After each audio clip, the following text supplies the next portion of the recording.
Good afternoon and welcome, everybody. This would be the Jeff Cameron Show right here on 97 on ESPN Radio. Hope you are well. Thanks so much for tuning in to the program. Redemption Thursday, sort of a libations Thursday. Going to take Friday and Monday for the long weekend is what we're doing. That's right. As 4th of July, nearly here. It's that time of year. We kind of sit back, relax. Busy day, though. What a busy day. A lot of headlines today. A lot of things to at least touch on, look at, talk about, factor in. Some good, some really ugly, some somewhere in between, some results-oriented. A lot of stuff there. I'm Jeff. That's Director Matthew. That is the YouTube feed. Hello, YouTubers. You can email the show if you like to. JCS at 979ESPNradio.com. On Twitter, it's at JCameronShow. We'll post all 3 hours of the program upon the conclusion of it. All guests appear via the Phone Hero hotline. Phone Hero specializing in iPhone and iPad repair. 2 locations, 2915 Cary Forest Parkway, 833 West Gain Street. Online at phoneherotlh.com. Want to thank them. I also want to thank, and I know I do this, and the last 3 days I've been terrible about it, and I got to get it together. My apologies go out to my fine friends and backers at the North Florida Payroll Services for Probables. I just get so wordy and chit-chatty. You know, man, I'm a talk show host, and I forget to tell everybody about how North Florida Payroll Services are locally owned, have been for 15 years. They offer payroll and HR services, including full online applicant onboarding, integration into payroll. Don't forget to save your company money and keep them free of headaches. Head to NorthFloridaPayroll.com as well. See, there you go, guys. I don't know where to begin today. Today is Bobby Bonilla Day. We all know that. Cool 1.19 million bones coming to Bobby Bonilla today and will forevermore, or so it seems, into the 2030s. Good God, Bobby. What a good time to be alive for you, sir. Stick 'em in your mouth and suck 'em. Yeah. Today is also the day that NIL kicks in. That's right. Name, image, and likeness. As noted by many, the world is still on its axis. People have not freaked out, lost their mind, although to read certain comment sections on the World Wide Web, you'd think they have. But we'll see. There'll be interesting stories that emerge from this. Florida State will have a lot of unique stories. Mackenzie Milton already does. There are others as well. I'll spend some time today documenting the opportunities that they have as well. You can talk about, very briefly if you'd like, the fact that Mississippi State is your national champion, knocking off Vanderbilt. They win the College World Series. Bittersweet for me. I don't care about either Mississippi State or Vanderbilt. Vanderbilt just won it a year ago. I didn't need to see back-to-back championships, especially since they benefited greatly from a really screwed-up situation out there in Omaha with the, I don't know, just all of that whole thing. That was all ugly. I don't know that they benefited greatly. That wasn't the right way to say it. I shouldn't say that. I'm fine with another champion. But it's Mississippi State's first, and it's another team that had a long-standing baseball tradition in which they finally kicked down the door and won a national championship. And all I could think about with them winning last night was Ron Polk, who was their coach forever and never won. He was very similar to 11, to Mike Martin Jr., great season after great season after great season, a lot of appearances, a lot of successes, just never won the ultimate crown jewel, the national championship, and now Mississippi State as a program has it. Of course, he never got it. He retired before he ever got it. But you're happy for a guy like that, and you're happy for a school that had been persistently good to great. And, you know, admittedly, a little frustrating. I feel like Florida State should have probably had that honor sooner. They've been a more consistent and better program than Mississippi State, but damn it, man. I will say this.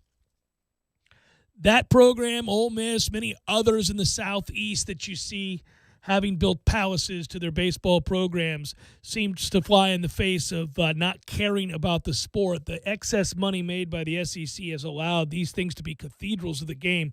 And Mississippi State, Ole Miss, many programs like Arkansas and others out of the SEC have better ballparks. And ultimately, it's not surprising to see two SEC teams. Now, granted, they booted NC State out of there on what I think are ridiculous reasons. I'm not going to get into this, but listen, you know me not to be a conspiracy theorist. I was a mask wearer. I'm double vaccinated. I'm forward thinking about all of those things. I'm not a dumbass. I believe in science. At the same time, you can't be testing vaccinated players. This was something we talked about. So you have 2 non-vaccinated players who screwed it up for everybody. Yep, that's their dumbass fault. If I were their teammates, I'd beat them. But that said, kick them out, and then let's move along here. Let NC State play. What are we doing? There you go. There's a quick summary of what I think happened there and what I think is really, really wrong. The NCAA understanding now that athletes can cash in on name, image, likeness, and there will be those that do. Some will make a lot of money. One of them might be Mackenzie Milton. We'll see. Got baseball's numbers soaring as well as people are beginning to be able to hit the damn baseball. I've got thoughts on Trevor Bauer, and that situation is ugly, but it may not be what it appears on the surface. Not saying he is or is not guilty. I am saying there's more to that story than the headline reads. I'll have some thoughts on that later in the program as well, because that is an interesting read. Not a comfortable read and not a read for children. Certainly not a read for children. My goodness gracious. I thought about this, Matthew, if we can, I believe you can make anything funny. I'm not trying to make that funny, but I think you can make anything funny. I think in the right context, you can make anything funny. Believe it or not, you can. But I did think, how would you even explain, if a kid reads, because it's a baseball, in a weird way, it's somewhat of a baseball story. And so what if you're a kid reading the baseball headlines and you click on that story and you begin to read that story, you go, wait a minute. If you thought adults were weird anyhow, if you thought adults were very, very strange in their behavior and the way, think about the way that when you're young, or even the way my kids think about, if they see me kiss my wife, they're like, Dad, read that story. Sorry. You're like, that's a lot to explain, Mom and Dad. Don't know what's true, what's not true. Obviously, we want all parties to be fairly represented, and we want the judicial system to work appropriately. I'm just saying, if you read what's in that story and you're a kid, you'd go, well, I just don't, this doesn't fall under the umbrella of anything I understand. Not even, no, I don't understand. So sorry. It's very, very, it's complicated. That's a complicated story. So were you happy for Chris Paul? Here's the deal. The NBA Finals are going to be a mess. The NBA playoffs are a mess. This is largely influenced by a greedy run for the money. I'm talking about the postseason of carnage. I'm talking about the NBA deciding, let's play something close to a full regular season of 72 games.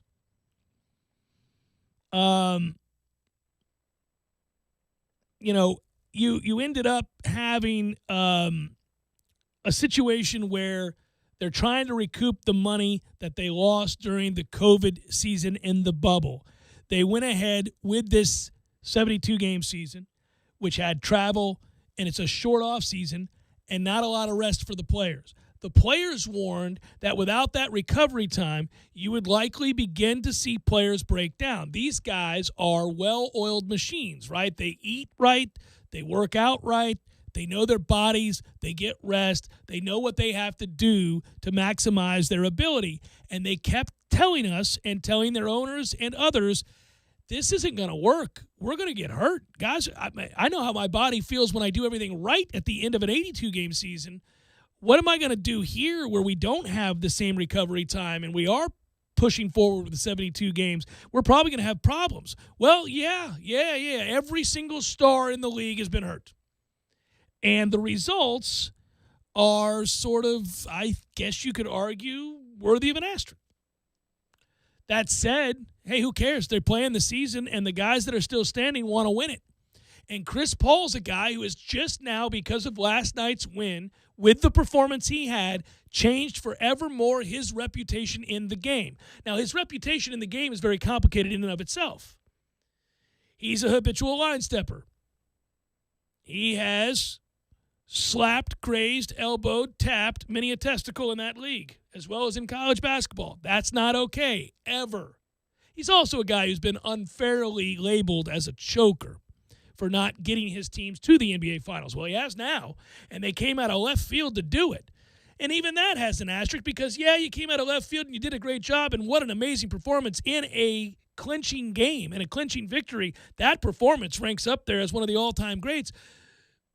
But the Clippers are without their best player, whom, if they had Kawhi Leonard, probably would have won the series. So you see what I'm saying? This is the way this goes. And then think about tonight. Giannis not going to play in all likelihood, so here we go. And Trae Young, we'll see. Yeah, Giannis has been ruled out. So it's official. I stopped reading about that around noon. So there you go.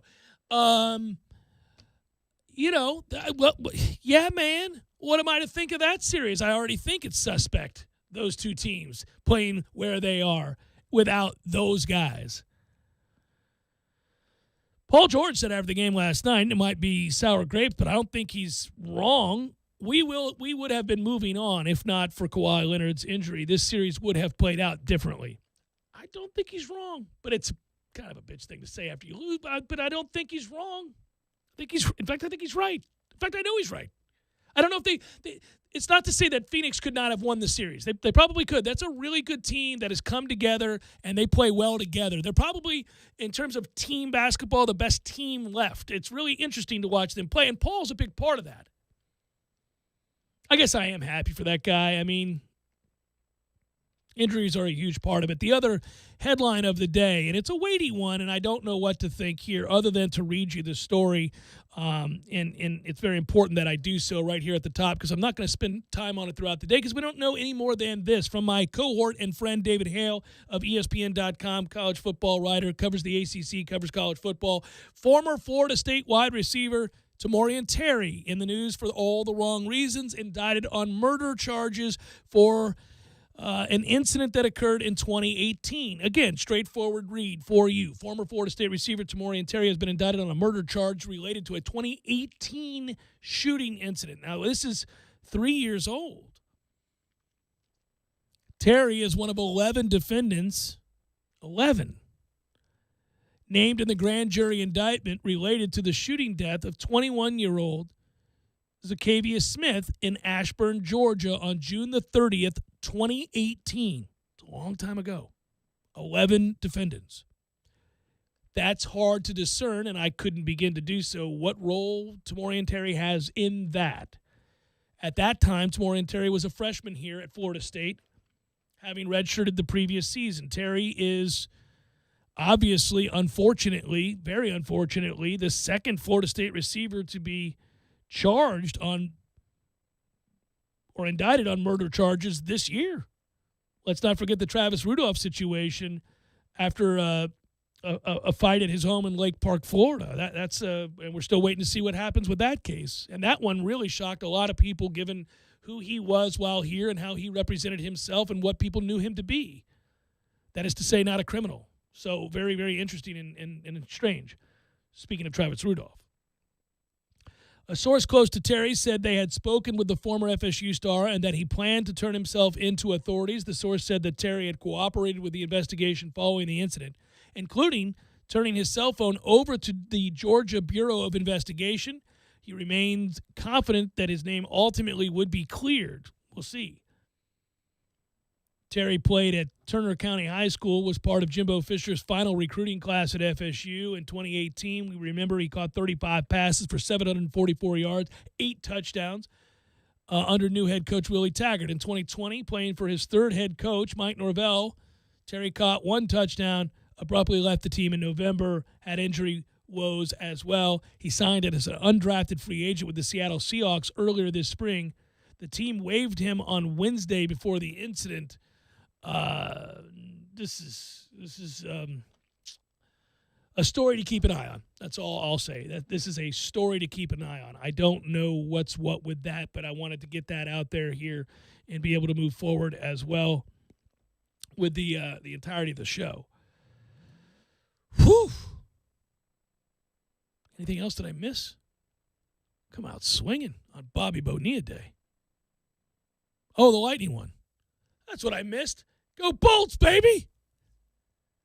2 games away from back-to-back Stanley Cup championships. Man, in my lifetime, didn't think I'd see it. Will say this, I thought Montreal was the better team last night for much of the game, really controlled the second, and yet could not score when they had opportunities and missed out on some quality chances. That's because the Lightning housed the best goalie in hockey. And Vasilevsky has proven himself to be that. This argument before the series began was that Carey Price was his equal. He's not. That remains abundantly clear after these two games. Especially because for Price, unfortunate for him, a couple soft goals there. He's had a couple in this playoff already in two games where you go, ooh, best goalie in hockey didn't give that up. Now, he's also been on the wrong end of some great skill plays. I mean, the Lightning are the deeper, better, faster, longer, stronger, better team, and they were all throughout the regular season. There's a reason, if you're looking at just points, Montreal was, 18th, 19th? Total points for them. Okay, I think it's playing out that way a little bit here. We'll see if they're able to adjust. One tough thing for them is they go home. They don't get the same atmosphere as what you see in Tampa. They've got serious limits on attendance, so it's going to be a dead atmosphere. They better win Game 3, meaning Montreal. If they don't, get your brooms, baby. Get your brooms. Jeff Cameron Show, 97.9 ESPN Radio.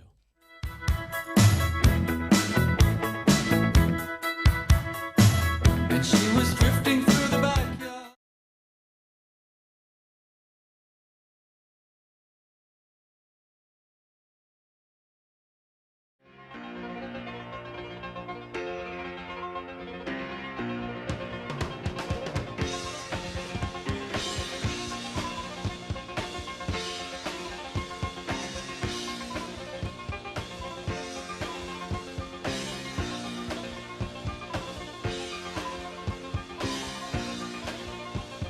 Good afternoon.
Darian Mincher telling the ACC network, Packer and Durham. This is, first of all, big news that he was on the show. That means they're talking about football. Very exciting to have the ACC network talking about football. Saying that his coach catches things out of context. No. He says dumb things. It's okay to admit that. Just say he does say stupid things. And then eventually has to answer for them. That's different than catching things out of context, my man. In 2014, Sweeney was asked about player compensation and suggested at the time that he would leave college sports to go to the NFL if players were paid. Of course, he has been asked about that several times since, and he has had to walk back those comments, saying his only priority is to ensure that any compensation is tied to academics. Sweeney declined to comment on the new NIL rules that took effect today. It don't say. I love the college model, he said in 2019. I love the model of education. I've always valued that. The game has changed tremendously in a positive way, and I think a lot of people aren't informed and don't understand how we've improved the game from a financial standpoint. The value of a scholarship is incredible. The improvements of meals and stipends and paying for parents to travel, there's a lot of positives, but that doesn't mean there's not room to improve things, and you've got to always look for ways to get better. That's the job of the NCAA. Yeah. So going back to 1984, after universities sued the NCAA and took them to court, then things opened up for those schools to make tons of money through different television contracts, and they did. And guess what those contracts allowed those schools to do? Pay their head coaches, I don't know, somewhere in the neighborhood of $93 million, Dabo? Yeah. It's no wonder that he's had to walk back those comments. As for Darian, who was on with Packer and Durham, he catches things that get out of context, but he's excited for us to take this opportunity. He's equipping us with everything as much as they can to make sure we have as much content and as much connection as we can. I feel like Clemson's been set up to win for a very long time now, and we kind of get released to be all that we can be. Well, just know, Darian, that he does so begrudgingly. He'll smile and yuck it up and make a mention of Jesus somewhere along the way, but you have to know he is not pleased that you, sir, and the rest of your teammates have an opportunity to make a few $100. In fact, he's incensed. But in all likelihood, not enough to go away and walk away from that contract extension he just signed and take it to the NFL. Nope.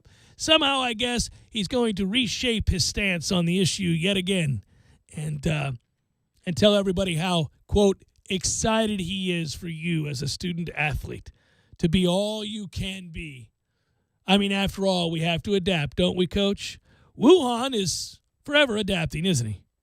It's Jeff Cameron Show, 97.9 ESPN Radio.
in baseball, and it's a big one because it involves one of the biggest names in baseball, and that's Trevor Bauer, who is frequently outspoken. He is certainly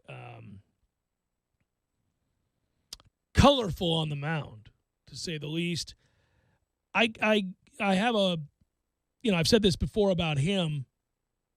If he's on your team, you love him because he's really good. If he's not, you hate him because he's quick to taunt. But I'll give him credit for saying he's had no problems with players who get the best of him. Guys go yard. He's not a guy that's going to throw at you because you've gone 2 for 3 with 2 bombs off of him. He's not even a guy that if you go 2 for 3 and hit 2 bombs off of him, that's going to be upset if you stand there and admire them and flip the bat. He's like, no, that's good, man. It's hard to hit home runs. I get it. His approach to that discussion has been spot on, just as it has been when addressing the foreign substances being used to create a better grip and more spin rate on the baseball. He gets these things right, even if he's somewhat unlikable. But there is a story in the news now that is enough to make you recoil if you just read the headline, of course. And I did that late last night, and then I read again some more stuff this morning, and I thought, well, how do you you always want to address these things. You always want to talk about major news stories involving superstar players. But it's tough when some of these stories involve pretty graphic details, and it's a radio show, and I'm trying to be careful and fair. But those graphic details center around a woman who is filing charges. She's got a temporary ex parte restraining order against Trevor Bauer that alleges that he assaulted her sexually. Now, he denies those allegations and said that he will, and his attorneys have said he will respond at a hearing, okay? So we don't know. I'm not making a judgment one way or the other on this, other than that this is a domestic violence restraining order against Trevor Bauer based on what she says was a sexual encounter that went awry and became violent. Now, here's the thing. You can read, and I'm not going to do, because there are people in the car with kids, and, I've already pushed the limits here. You can read this whole thing. You can read what she alleges. You can read what the woman says. You can read what Trevor Bauer's attorneys have replied with.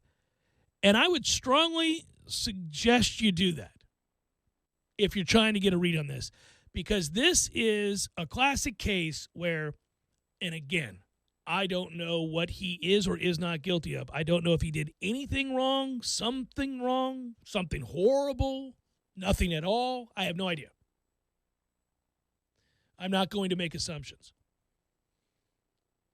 But as we all do, in a situation like this in which you are accused as a high-profile player and your name is alongside that headline, the damage has been done. And when I go through and I read, and I have the order, which is obtained by ESPN, Yahoo, you can find it anywhere you want to look, for the restraining order, and you read the comments as well as the texts exchanged between the two, and you read what is alleged to have happened, it gets very murky. That's all I'll say. It gets very murky. It's not as straightforward as the headline reads. And I don't want to be trite here or callous. I did look at this kind of on the fringes of the fun gimmick on the show in this way. How we always have the Jeff Cameron Show PR firm. I'm like, well, it's not really applicable to things where we've got really serious issues at play here. But in some ways it is. In some ways it is. And I just wanted to point out that this is why you this is why you click on these things and you read them in their entirety, because you realize, like, oh, good Lord, there's a lot going on here. This is a tough thing to figure out what's what. I don't know. This isn't clear-cut in any way, shape, or form. But I will tell you, the more serious the case is over the years that we've seen, when there is a denial, a lot of times lawyers butcher this to kingdom come. It's awful. Like, you read it, you're like, oh, that doesn't read well. That's not going to help your client. Go read the reports that his lawyers, Trevor Bauer's lawyers, or the quotes from Trevor Bauer's lawyers about this case, and it is textbook. And I don't mean that as in a, hey, look at this, they're trying to get away with something. No, that's not what I mean. Again, I don't know what happened. I just know what the order says, what the complaint alleges, and I know the text they produce and the circumstances with which these two seem to have met, and I think, oh, good Lord. I don't think, an opinion, clearly just an opinion, okay? I don't think this is going to go forward. It does not appear, if what is presented here that I have read is factual, if that is factual, this does not appear to have legs. Don't know what happened. Certainly an ugly, ugly situation, and we always want justice to be done for whomever. But I don't think this, because I read it, Matthew, I don't know about you, I read it up like, this guy's one of the 3 best pitchers in the game. Holy hell, this is a huge story. This is a major story. This is a big deal. I mean, players like of this magnitude don't go to prison in the middle of their Hall of Fame careers. Like, that doesn't happen, right? But you would if any of this is true. You would deserve to. But when you read this, you're like, oh, okay, well, this is not exactly the way the headline reads. Okay, now that I read this doesn't seem like it has anything. Now, I don't know which is going to happen, but I thought, oh, here's a perfect example where nobody's really wrong, and I'm not talking about the two parties. Like, ESPN's not wrong for that headline. That is a story. This is a thing that is being alleged. This is an accusation. Police are investigating.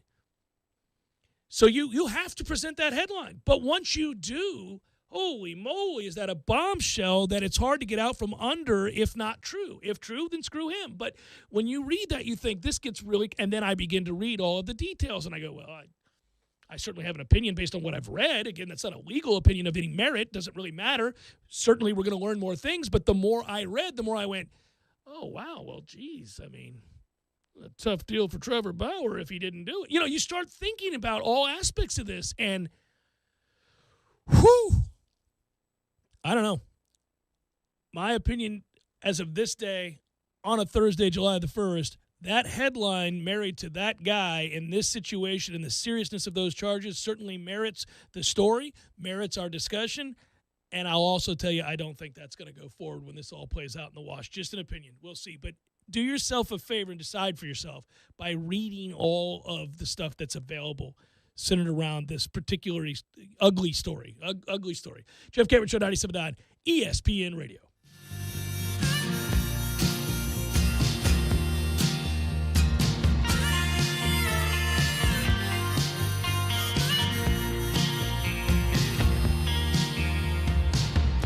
I could wait 1,000 years, my love. I'd wait for you. And I could stand in just one place, my love. And never know. There are changes and opportunities afoot at the peaceful, tranquil retreat known as Killearn Country Club. You could become a member right now at one of Tallahassee's premier golf clubs by inquiring about the club's many opportunities, be it a social membership, golf and tennis, or to simply enjoy the Olympic-sized pool. Call today at 850-692-3942 or learn more by emailing john@killearncc.com. That's john@killearncc.com for more information. Make this summer spectacular at home. The City of Tallahassee Utilities offers a variety of grants, loans, and rebates to help with energy-efficient upgrades. Adding ambiance outdoors with the natural gas grill? Check talgov.com/u for current rebate offerings. Concerned about cooling your home this summer? The city's ceiling insulation and energy retrofit grants might be able to help. Visit talgov.com/YOU or call the City of Tallahassee Utilities at 850-891-4968 to learn more. Look at you, Bumpus Local 349. Fine as hell. Got me staring at this gallery of food online at bumpus349.com. Can't stop. Can't shift my gaze away from the Asian chop ahi or the Southwest tacos. Pure goodness. Bumpus Local 349 is back at it full steam ahead, of course, whether it's in-house dining or, if you'd like, swing on in and get it to go. Bumpus Local 349 has your appetite covered, I can assure you. You can give a call today and find out more, 850-999-8652. Or do me a favor, just swing on in. You'll love the atmosphere. They got the outdoor porch there. It's all good. But order that Piniella vodka you hear me and Tom talk about all the time. Simply delicious. Eat local. Drink local. Be local. Bumpus Local 349.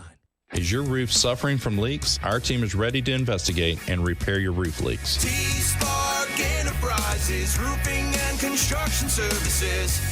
Call 850-766-1340. License number CCC 133-1204. Applications, onboarding, payroll, termination. Business owners and managers, you know these are the processes that take away too much time from what you do best. But what if there was a locally owned, responsive solution that would charge you a fraction of the big national payroll companies? Sound too good to be true? It's not. North Florida Payroll Services is Tallahassee owned for nearly 15 years, and in that time, their prices have never changed. The reason North Florida Payroll Services can do that? Exceptional customer service that constantly evolves with the latest technology. From application to termination, for turnkey service for your payroll and HR services, trust a Tallahassee expert and save yourself time and money. North Florida Payroll Services, online at northfloridapayroll.com.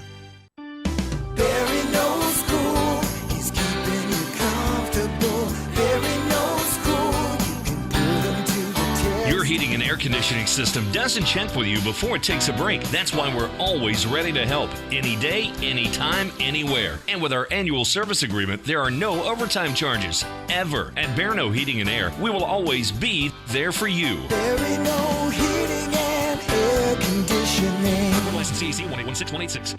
Keyshawn, J. Will, and Zubin. I think when you look at where the Colts were a year ago, remember Buffalo got out of Buffalo in that playoff game barely. They get now Carson Wentz in the mode. Carson Wentz has a rebirth. He feels good. When you look at his tenure in Philadelphia, it's a mixed bag. Now he has Frank Reich. The Indianapolis Colts got a great team. I think that they will compete in the AFC.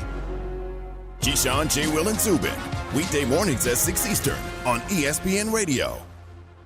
The Jeff Cameron Show is brought to you by Orange Theory Fitness. Science-backed, technology-tracked, and coach-inspired. 2 Tallahassee locations. For more information, head to orangetheoryfitness.com today to start your journey.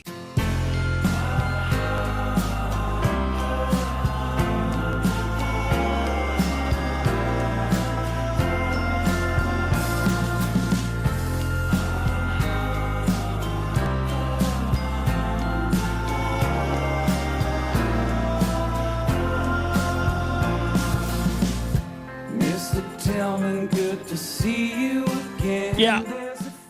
Throughout the coming days and weeks, we'll have many stories like this and touch on these as they affect Florida State and as they affect the college football world. My friend Andrea Adelson reporting for ESPN.com. As players usher in a new era in collegiate sports today with the ability to make money off their name, image, and likeness for the first time, Florida State quarterback Mackenzie Milton, Miami quarterback D'Eriq King entered the marketplace with a business partnership. Just past midnight, Milton and King signed on as co-founders of Dreamfield, an NIL-based platform focused primarily on booking live events for student athletes, including autograph signings, meet and greets, and speaking engagements. Milton and King will be the public faces of Dreamfield and will recruit other athletes to use the platform. In addition, Dreamfield plans to take on the increasingly popular NFT. That would be the non-fungible token we talked about having for the Jeff Cameron Show. That market. With Milton on its first digital card set to go to auction on Tuesday. The Milton NFT is believed to be the first for an active collegiate athlete. You want to be the first in this, gang. That's where you want to be. Plans are in the works for King to have his own NFT debut in late July. So, being a neophyte and novice in this arena, I will say this: there is a real tangible value and importance in being the first in that field, in that market, in that world, in the NFT market. Because once there are thousands of them, obviously, it's not that big of a deal. But if you're one who owns the first ever of its kind, obviously you have a chance to really monetize this big time. Quote, this is an opportunity for me to get my foot in the door to start being an entrepreneur, but this is also something that I'm passionate about, helping college athletes monetize off their name, image, and likeness, Milton told ESPN. This should have been something going on for a while now, but it's here. And it's a cool opportunity. Florida lawmakers, the first group to set a July 1st, 2021 start date for allowing college athletes to profit from the NIL. Nearly a dozen states have followed Florida's lead. We'll have laws going into effect on Thursday. That's today. The NCAA waiting until Wednesday to officially adopt rule changes that open similar opportunities for all college athletes. The association offered only very loose guidelines to schools and states without a law, leaving many athletic directors scrambling to come up with their own policies for how to regulate and monitor their athletes' deals. I'll tell you this, man. Good on you, Florida State, way out in front of this. Good on you, State of Florida, way out in front of this. This is an opportunity for FSU. If you're looking at ways to have a greater in with student athletes, college athletes, football players in particular, here you go, man. They have a plan in place, and they're ready to work it. And now you have a spokesman for it, in essence. Your starting quarterback, likely starting quarterback. Student athletes in states with legislation have at least been given a framework based on the law, more time to prepare and begin thinking about how to make money. New Era has led to the formation of multiple platforms for student athletes to use to begin profiting off their name, image, likeness, while players must still adhere to NCAA compliance rules that prohibit direct pay for play arrangements. Most of the focus on profitability has centered on autograph sessions, camps, local appearances, social media, influencer status, and possibilities for endorsement deals from a range of companies and businesses. You know, I was thinking about something. We've had athletes in other sports, in the so-called Olympic sports, for example, that had international draw. We've had soccer players and tennis players and golfers and the like that had international appeal. And you would think, as an influencer in that situation, if you're an all-world soccer player that's playing for the national team, but you're playing your college career here, you think about the team that, you think about the consistency of Florida State's soccer team, but how they recruit internationally. They bring in some of the best women in the sport from all over who do go play for their national team and have huge followings. Wow, what an opportunity.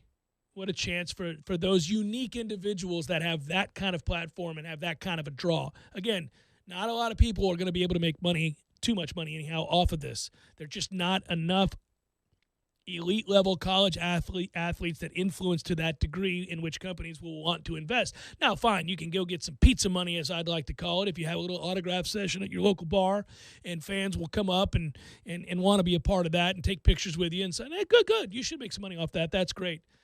I mean, after all, these universities have made gobs of money off of student-athletes' jerseys for years. So, yes, I mean, that's all well and good.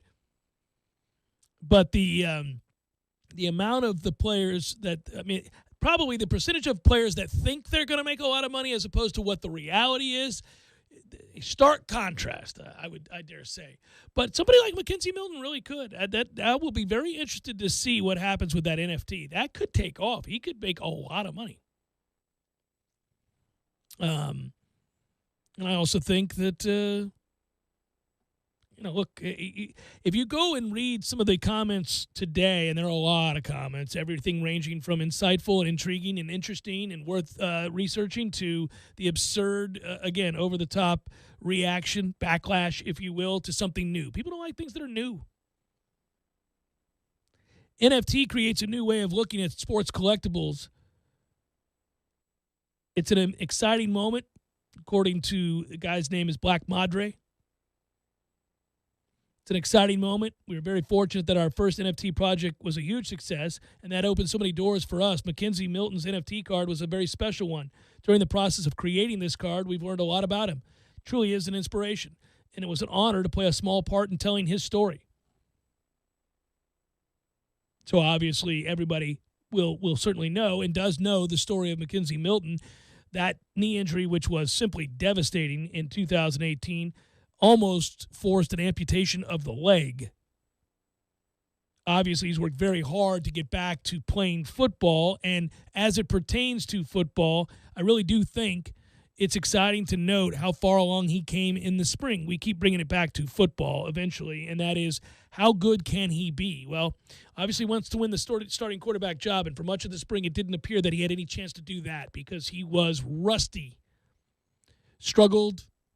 A lot of that had to do with trying to learn the playbook, but he has the very, very clunky, thick, gigantic knee brace and all of that to deal with, how to play in that, how to throw in that, how to get leverage and plant and do all those things. But by the end, really performed well and then had a great spring game. It's Jeff Cameron Show, 97.9 ESPN Radio.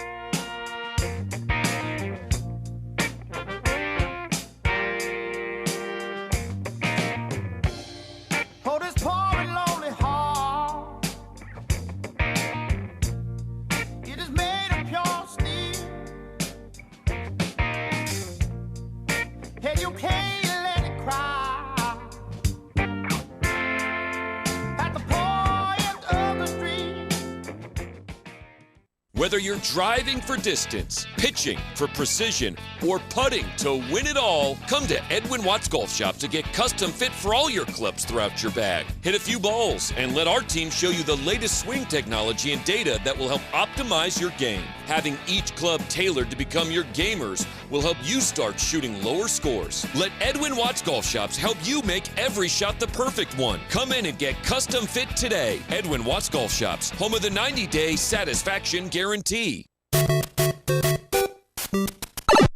Games for Less, the only locally owned and operated gaming store in town, has Tallahassee's largest selection of new and used video games and game systems. The future of video gaming is at Games for Less, where they have both the PS4 and Xbox One. It's time to trade in your old systems and elevate your gaming experience now. Games for Less is also your headquarters for the best in retro gaming. Atari 2600, original Nintendo, Super NES, or Sega Genesis, you name it. They got it at Games for Less. Games for Less, the Super Walmart Shopping Center on Appalachian Parkway. Give them a call today at 850-219-3535. That's Games for Less. In 1945, Jack Whitten started a glass company in Tallahassee. Now, over 70 years and 3 generations later, it's still working every day, doing just as Jack wanted, giving his customers real solutions for replacing window glass, providing custom-cut mirrors, and supplying superior bath and shower enclosures. Local building contractors know Whitten Glass takes care of Tallahassee business. They prefer Whitten because of their precision and mastery of eye-catching storefront glass and countertop glass. It's a fact. When you choose Whitten Glass, you're working with real glass people who will take care of you to your complete satisfaction. It's what Jack Whitten wanted, and it's been the Whitten way of doing business for over 70 years. Whitten Glass, Tallahassee's first family in glass since 1945. Call Whitten Glass today or visit them online, 850-222-5781 or whittenglass.com. A new floor is a big decision, but with the Home Depot in your corner, it doesn't have to be a hard one. Take waterproof Stony Oak vinyl plank flooring from the Home Decorators collection. Right now, just $229 a square foot. There's even more in store for you in our flooring showroom. From classic looks to the newest trends, you'll cover a lot of ground. For style, durability, and guaranteed low prices on floors, it's a good time to be a doer at the Home Depot and HomeDepot.com. How doers get more done. U.S. only. Hi, this is Rowdy Lawson at Lawson & Lawson Electric, now your local authorized Cummins generator dealer. You've trusted us for over 40 years with your residential and commercial electrical work. We've earned our reputation as the good guys by offering fair and honest pricing and standing behind our service and workmanship, from small family projects to complete rewires. And now, we're pleased to offer Cummins home generators at Lawson & Lawson Electric. Call 562-4111. That's 562-4111. Online at LLElectrical.com. License number EC 130025150. This is Greeny with Mike Greenberg. Is there anything worse in the world than a call when a 2-word text would have sufficed? I got people who call me to say things to me that literally could have been summed up in a 2-word text. If you call me, we'd better need to have a significant conversation, and it better be one that is going to require nuance. Like, my biggest concern with text sometimes is that something gets lost in the translation. But if something literally as minuscule as "what time are we meeting" does not require a phone call. If you call me and you don't have anything really to say, you're gonna go on that list, on that list of people whose calls I do not take. Greeny with Mike Greenberg. Weekday mornings at 10 Eastern on ESPN Radio. And watch exclusively on ESPN Plus. Driving every day from the Tallahassee Dodge Chrysler Jeep Ram Studios. This is 97.9 ESPN Radio. WTSM, Woodville, Thomasville, Tallahassee. Broadcasting live from the Tallahassee Dodge Chrysler Jeep Ram Studios in Florida's capital city. This is the Jeff Cameron Show. Brought to you by Orange Theory Fitness on 97.9 ESPN Radio.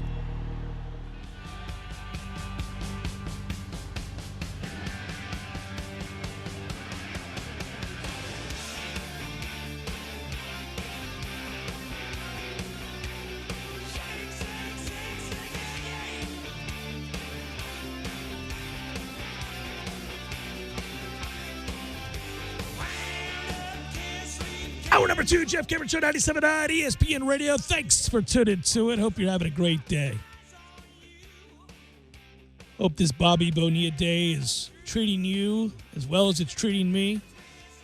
Good article. I should point to it because there is a lot of confusion, and I get it because there's a lot to learn, a lot to know. And there's also a lot to figure out still that they still don't even know regarding NIL. Name, image, likeness, on this, the day that student athletes begin to have the opportunity to profit off their name, image, and likeness. Irish Affel of warchant.com produced a piece that seeks to help give us a better understanding of what all is happening and how it will work and what activities are permissible. And he was able to sit down with FSU Senior Associate Athletic Director Jim Curry to get a clearer picture. They brought up how can student athletes profit from NIL in Florida. And, most notably, they can't take payments from universities either during recruiting or when they're already at the school. So there's no pay for play. There's none of that. They can make money for public appearances. And already today, I saw at a local restaurant, McKinsey Milton and others are there as a paid appearance. So they get an opportunity. That's great. They can endorse products. They can run their own businesses. Well, that's great. Cam McDonald released a clothing line right off the bat. I mean, that's pretty cool. They can take part in just about any type of legal business venture. And, this was always something that we said seems reasonable. Universities are not allowed to facilitate any of those arrangements, though. So, like, a school can't reach out to a restaurant and say, hey, we got a guy that we think, you should help out here. Like, they're not allowed to do that. So clients have to reach out to the student athletes or their representatives. So it's a student-led initiative. And the university is told about it by the student athlete. So if they reach a deal with a client and what that relationship entails, they go to the university. They go presumably to the athletic department. From there, the athletic department representative goes to the university and says, okay, so-and-so has reached an agreement to do weekly appearances on Thursday nights at such and such restaurant, and we approve of it. We think it's fine, and here's what that deal entails. They're going to get $100 per appearance, and they're going to have, free food or whatever it might be, right? And I think it's important that the schools educate the players and educate themselves in order to take part in the process and make sure that they're adhering to the law in the state of Florida or wherever it is they are, because that's all stuff that could get murky. Florida State, any other school for that matter, forbidden from compensating student athletes, okay? So they can't do it. Ira points out in the piece on warchant.com that several businesses and individuals have reached out to FSU to propose NIL deals to student athletes. And in each case, the university has explained, we can't get involved in this. You've got to reach out to them specifically. You've got to reach out to them and their representatives to work out a deal. We cannot be the one that fosters this deal. And, look, we go back to almost a year ago. We were talking about Florida State working on a plan to develop an NIL task force. And they did it with coaches and administrators and academic staff, and they got things together. Remember, they launched the new Apex initiative. You read about that earlier this year. Florida State is offering classes as to how to profit from your name, image, and likeness. That's very, very important. They have a third-party company that they work with that provide tools for the athletes that teach them how to build brands, that kind of stuff as well.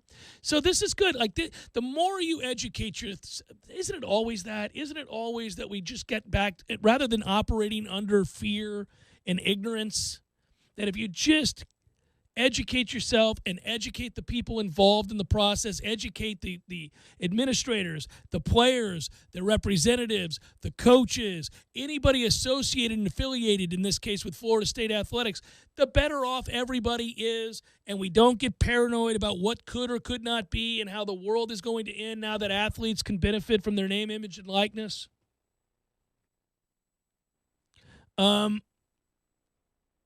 Look, a lot of guys, it's a time investment. So you have to know whether or not you have the ability as a player to create a revenue opportunity, a revenue stream of some sort. Are you marketable enough to do it? You can, unless it falls in your lap, remember, you're going to have to engineer this. You're going to have to be business-minded. And there are people who are, just as there are in every other walk of life, people who figure out ways to monetize something that they do well, something that they're passionate about, they like and engaged, they're already engaged in and doing. Maybe it's a hobby, whatever it might be. They can, my youngest son actually has a friend. He's 11 years old, has a friend who figured out how to start a business online using Facebook marketing or whatever it's called. Isn't that amazing? He's 11 years old. And they make good money. He and his father. And the kid figured this out. And it's really cool. I love that. That's great. So some people are business-minded, and they'll figure out a way to cash in on this. Or they're more high-profile because they're the starting quarterback or the starting running back at a big-time school. We know Mackenzie Milton has opportunities already.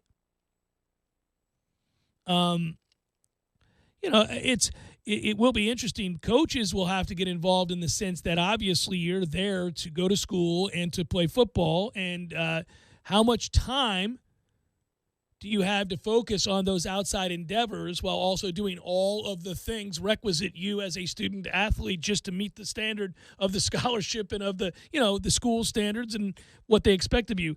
And we do know this too. It's a work in progress. And I'm reading from a quote here and go back to something we talked about here at the outset. Again, Ira was speaking with Jim Curry, who's the Associate Athletics Director at Florida State. And I think this quote is true, and it's really applicable across the board. Nobody knows exactly what's going to happen right now in terms of if there are violations or how this works. But, they have guidelines. There are laws, state laws. Quote, we are still shaping this, trying to get a better understanding of it, and that's around the state, not just here. We're all figuring it out at the same time. Administrators and coaches and student athletes and prospects, we're trying to figure this all out at the same time, and they will. They always have. Every time there have been drastic changes within the game, within the NCAA, at member institutions, there have been a lot of changes. Go back to 1984. There's a landmark case you can read about. It changed the way and paved the way for universities to make gobs of money off of playing football and, licensing to networks and all this other stuff. But when you do that, there are bumps in the road. There are problems. There are complications. It doesn't always have to mean, though, that it's going to ruin the game. If you really want to go back to the game changing forevermore. The ship sailed long ago. You know, I had a buddy who used to tell me, yeah, if you love the beauty and the integrity of the student athlete, of the NCAA and athletics the way you dream it to be and never really was, then go watch Ivy League football, buddy. Go watch Ivy League football from 1980. And you'll be able to fulfill your dream, because the rest of this this has changed forever a long time ago. And yeah, had everything to do with money. Everything does, always. It doesn't change just because it's your, passion, your love of college and college sports. Man, that ship sailed ages ago. Will be interesting to follow, though. Will be very interesting to monitor. And changes will happen fast and furious. Jeff Cameron Show, 97.9 ESPN Radio.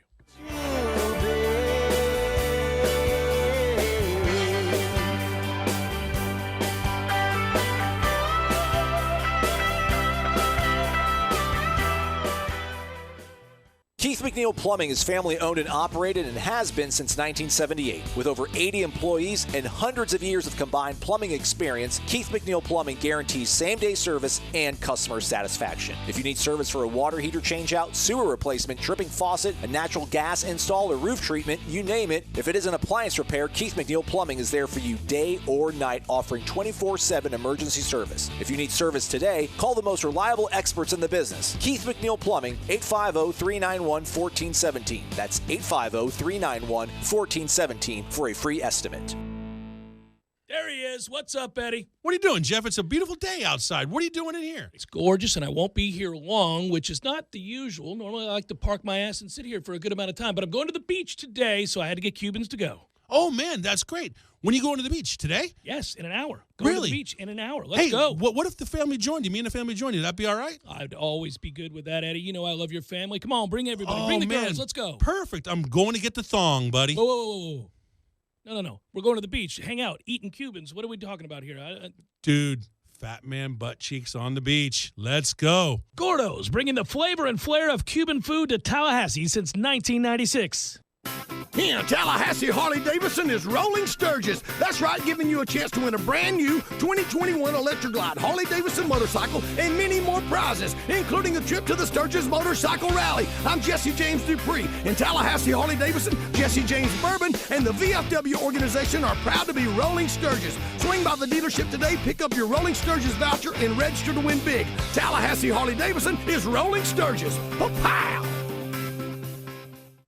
June 1776, Philadelphia. The youngest delegate to the Second Continental Congress is appointed by committee to begin the drafting of a document that would declare the vision and intentions of this Congress. Inspired by the Enlightenment ideals of individualism and liberty, this young delegate from Virginia continued the painstaking process through several drafts before presenting the final version, which stands today as an enduring statement of human rights. The man was Thomas Jefferson, who wrote the Declaration of Independence. Celebrating America's quest for freedom, this message brought to you by Whitten Glass on South Monroe, Tallahassee's first family in glass since 1945.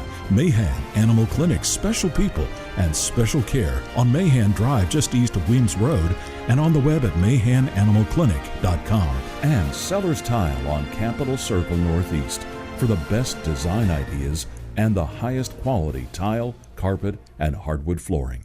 T-Spark Enterprises, roofing and construction services.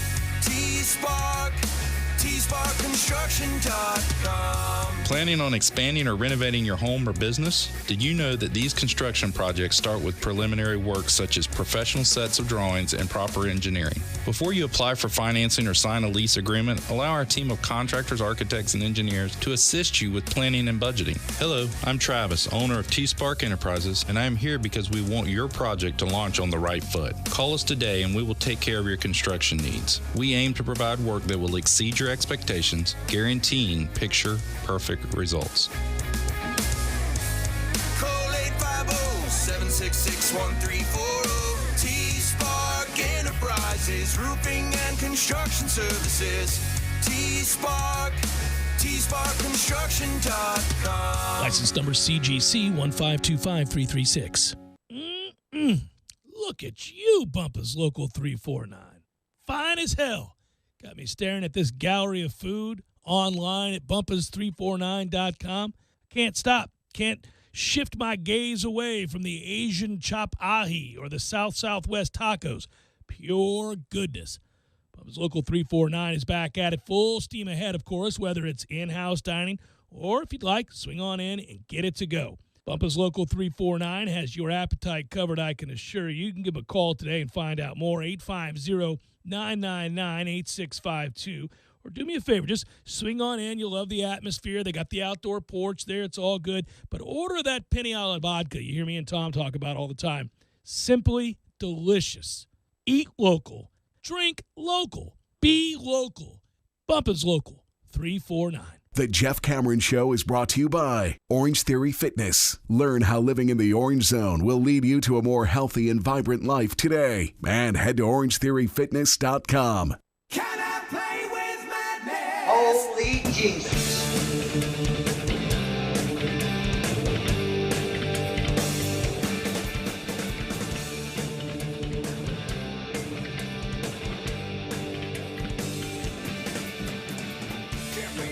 They caught that spectator that I mentioned from the Tour de France, and they did also what I expected, which is to back down.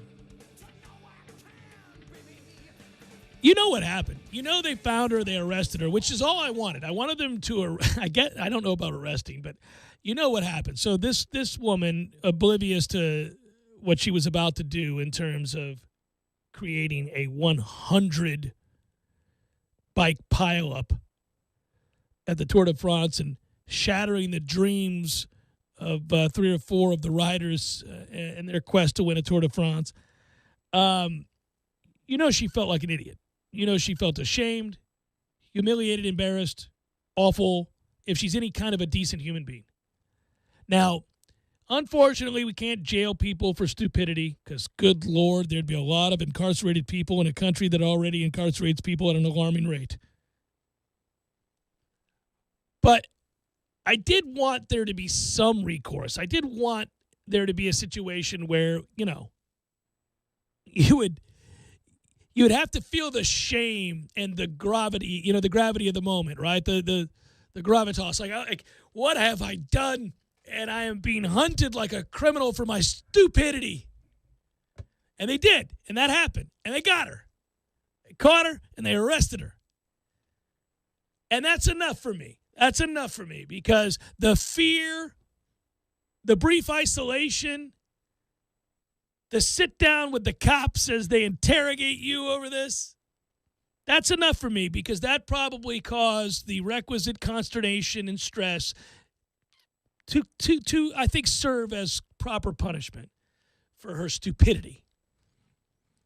I also knew, like, that's not a good look for France or the Tour de France. And like, what are you going to send her to jail?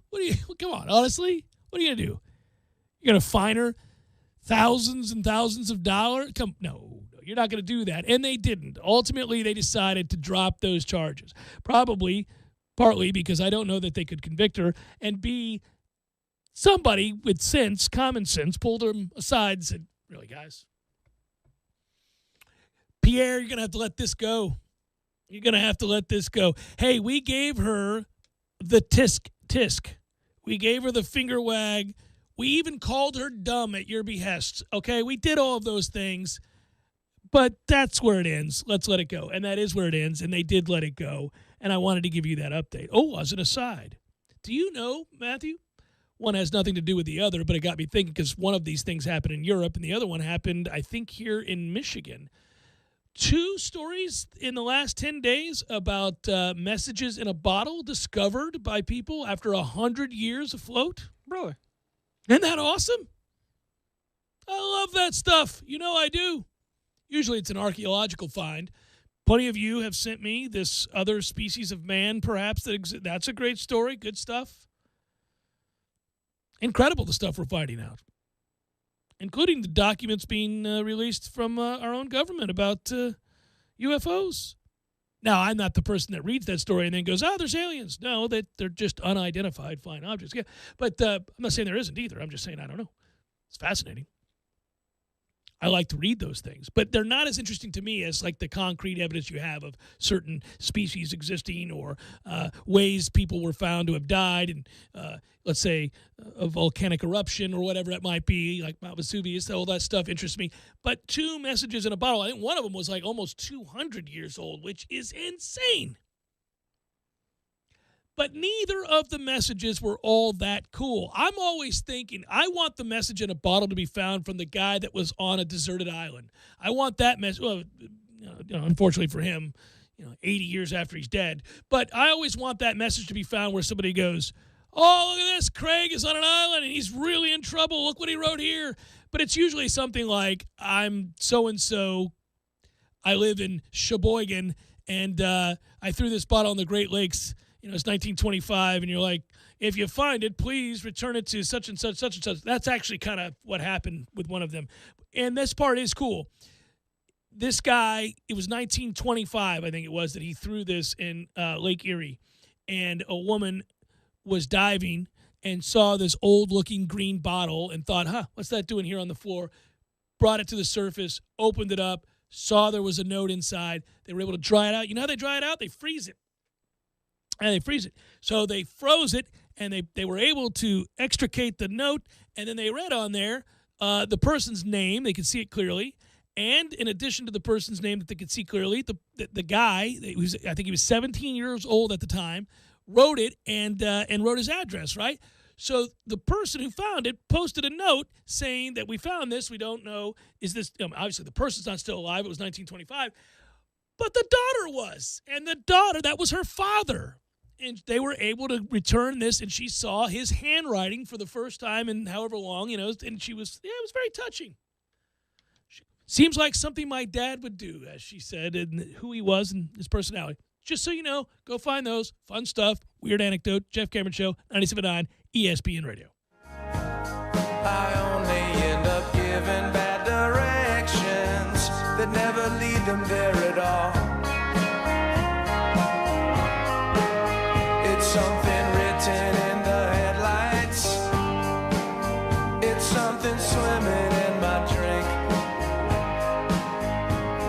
And if I were the moon. Sellers Tile does it better for business owners, contractors, designers, and homeowners. Better design ideas, better quality tile, carpet, and hardwood flooring, better mosaics, ceramic, and vinyl solutions. And Sellers makes it easier with their amazing showroom and first-class professionals. Maybe it's time to get Sellers working for you on Capitol Circle Northeast, just north of Mahan Drive, or online at sellerstile.com. For better style, quality, and design, go with Sellers in Tallahassee. Call 656-8453. Applications, onboarding, payroll, termination. Business owners and managers, these are the processes that take away too much time from what you do best. But what if there was a locally owned, responsive solution that would charge you a fraction of the big national payroll companies? Sound too good to be true? It's not. North Florida Payroll Services is Tallahassee owned for nearly 15 years. And in that time, their prices have never changed. The reason North Florida Payroll Services can do that? Exceptional customer service that constantly evolves with the latest technology. From application to termination, for turnkey service for your payroll and HR services, trust a Tallahassee expert and save yourself time and money. North Florida Payroll Services. Online at northfloridapayroll.com.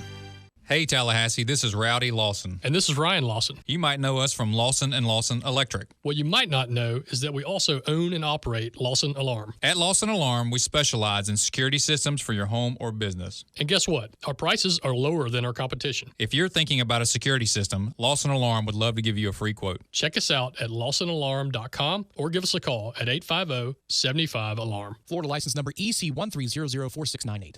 No one outfits golfers better than Edwin Watts Golf Shops. We've been fitting golfers since 1968. Utilizing cutting-edge fitting technology, we'll analyze your swing and our Foresight launch monitors and fit you with the perfect club, pair of shoes, the latest golf apparel, golf balls, bags, and more. So come by today for your complete custom fitting. Edwin Watts Golf Shops, home of the 90-day 100% satisfaction guarantee. June 1776, Philadelphia. The youngest delegate to the Second Continental Congress is appointed by committee to begin the drafting of a document that would declare the vision and intentions of this Congress. Inspired by the Enlightenment ideals of individualism and liberty, this young delegate from Virginia continued the painstaking process through several drafts before presenting the final version, which stands today as an enduring statement of human rights. The man was Thomas Jefferson, who wrote the Declaration of Independence. Celebrating America's quest for freedom, this message brought to you by Whitten Glass on South Monroe, Tallahassee's first family in glass since 1945. Mahan Animal Clinic, special people and special care on Mahan Drive just east of Weems Road and on the web at mahananimalclinic.com. And Sellers Tile on Capitol Circle Northeast for the best design ideas and the highest quality tile, carpet, and hardwood flooring. Whitten Glass takes care of Tallahassee business. Local contractors know Whitten Glass has been taking care of business since 1945. They prefer Whitten Glass because of their precise window glass replacement, masterful shower enclosures, and storefront glass. Whitten Glass will take care of you to your complete satisfaction. That's been Whitten's way of doing business for over 70 years. When you call Whitten Glass, you're dealing with experienced, reliable professionals who offer only the best. Like Whitten's top-of-the-line bath enclosures that provide style and luxury at an affordable price. Eye-catching storefronts are a specialty at Whitten Glass. We'll help you design it and install it. We've done hundreds of storefronts in the Tallahassee area. That's why Whitten is known for taking care of business. Whitten Glass, the first name in glass replacement. Call 222-5781. There he is. What's up, Eddie? What are you doing, Jeff? It's a beautiful day outside. What are you doing in here? It's gorgeous, and I won't be here long, which is not the usual. Normally, I like to park my ass and sit here for a good amount of time, but I'm going to the beach today, so I had to get Cubans to go. Oh, man, that's great. When are you going to the beach? Today? Yes, in an hour. Going Really? to the beach in an hour. Let's go. What if the family joined you? Me and the family joined you. That'd be all right? I'd always be good with that, Eddie. You know I love your family. Come on, bring everybody. Oh, bring the man. girls. Let's go. Perfect. I'm going to get the thong, buddy. Whoa, whoa, whoa, whoa. No. We're going to the beach. Hang out. Eating Cubans. What are we talking about here? Dude, fat man butt cheeks on the beach. Let's go. Gordo's, bringing the flavor and flair of Cuban food to Tallahassee since 1996. Here, Tallahassee Harley-Davidson is Rolling Sturgis. That's right, giving you a chance to win a brand new 2021 Electra Glide Harley-Davidson motorcycle and many more prizes, including a trip to the Sturgis Motorcycle Rally. I'm Jesse James Dupree. In Tallahassee Harley-Davidson, Jesse James Bourbon and the VFW organization are proud to be Rolling Sturgis. Swing by the dealership today, pick up your Rolling Sturgis voucher, and register to win big. Tallahassee Harley-Davidson is Rolling Sturgis. Pow! Broadcasting live from the Tallahassee Dodge Chrysler Jeep Ram Studios in Florida's capital city. This is the Jeff Cameron Show, brought to you by Orange Theory Fitness on 97.9 ESPN Radio.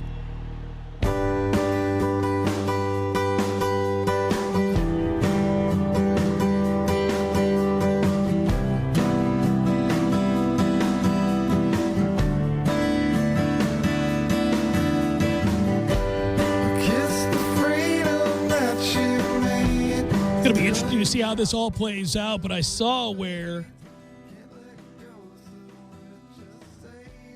joining our StockRisers.com family are the following college athletes, each of which will provide a weekly blog series during the season. That includes FSU's Matthew Cleveland, as well as FSU's Cameron Fletcher.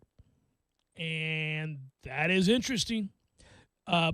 People are very quick to respond to this about what it's going to mean for the game, what it won't mean for the game, the ruination of college athletics, and or about damn time we got to a place where in a sport in which Dabo Swinney signs a $93 million contract and complains that players, if ever paid, he'd walk away. Really? So you're not walking away? Didn't think so, ass. Yeah, there's plenty of time to have this discussion and to see what will happen. But should be noted, there are guys already here at Florida State that are going to have opportunities. Good for them.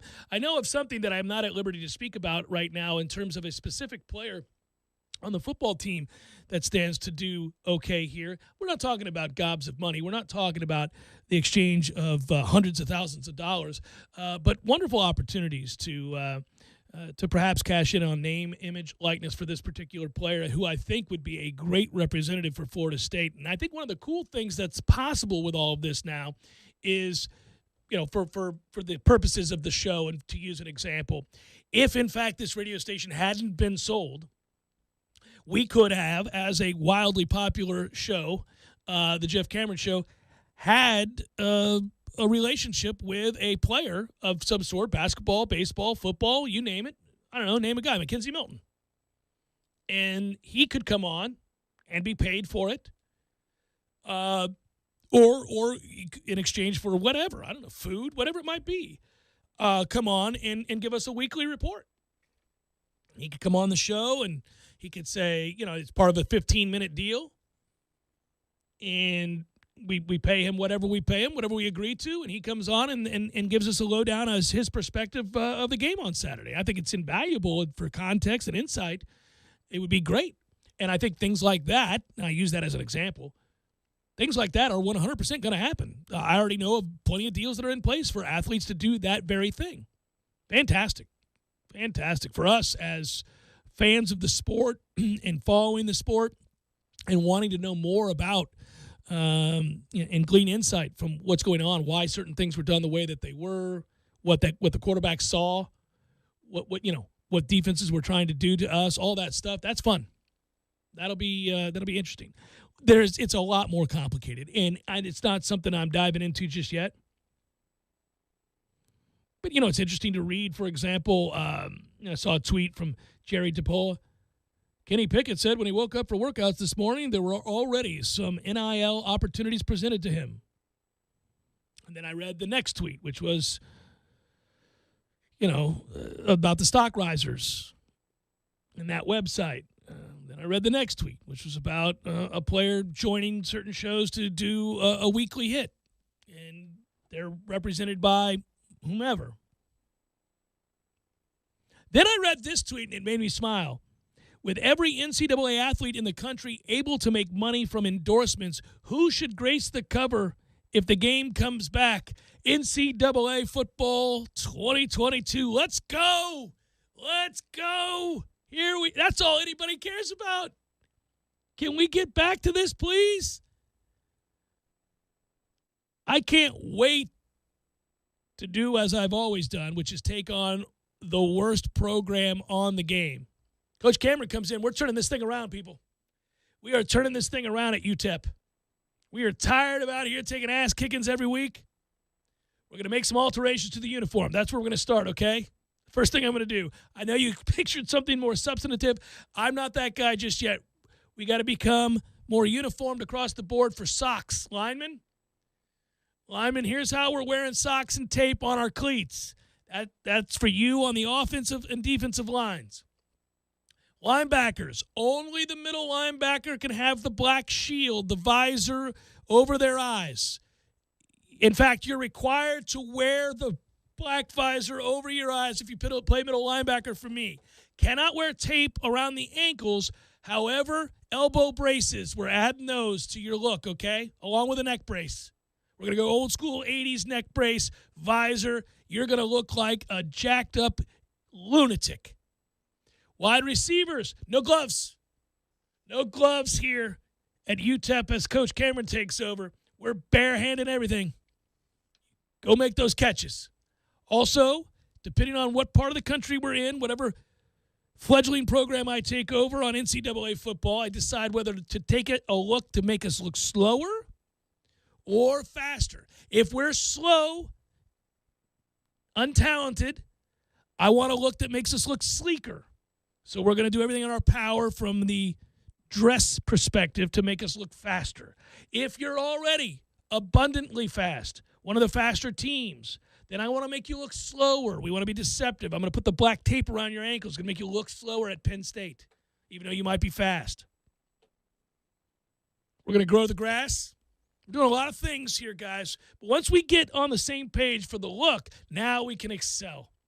And I'm going to aggressively recruit. I might even cheat. Take some chances. That's that game in a nutshell, though, isn't it? You do all of these things. It's hilarious. I do similar things in MLB The Show. It's ridiculous. What a kid I am. When I get that game going and I go through and change all of the walk-up music for every player.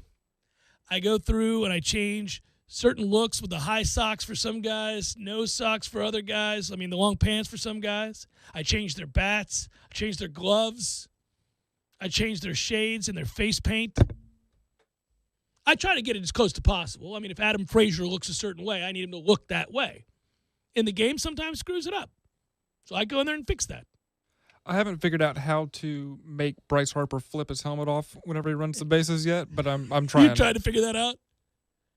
Like when he rounds first to go for second, he's got to do the almost supermodel thing as the helmet flies off and the hair flies in the wind. Yeah, man, I'm not going to lie. One of the first things I thought of was, well, this has to clear the way. We're set. Let's go. Stop dilly-dallying. No more pussyfooting. Let's go, NCAA football. EA, get off your ass. We've been waiting forever on this thing. Simply fantastic. No doubt there will be hiccups along the way, though. On a serious note, with the NIL, I do think there will be some unintended consequences. But I also think there will be less disastrous consequences than people seem to think. I've seen a whole lot of clutching of the pearls. That was to be expected. People have – this is a more sophisticated issue than just athletes getting paid. There's a social element to this that can't be overlooked and that make people uncomfortable when talked about. Also, it should be noted, I think, just being pragmatic. Not many guys are going to make a lot of money off this. That's the other thing that should be talked about.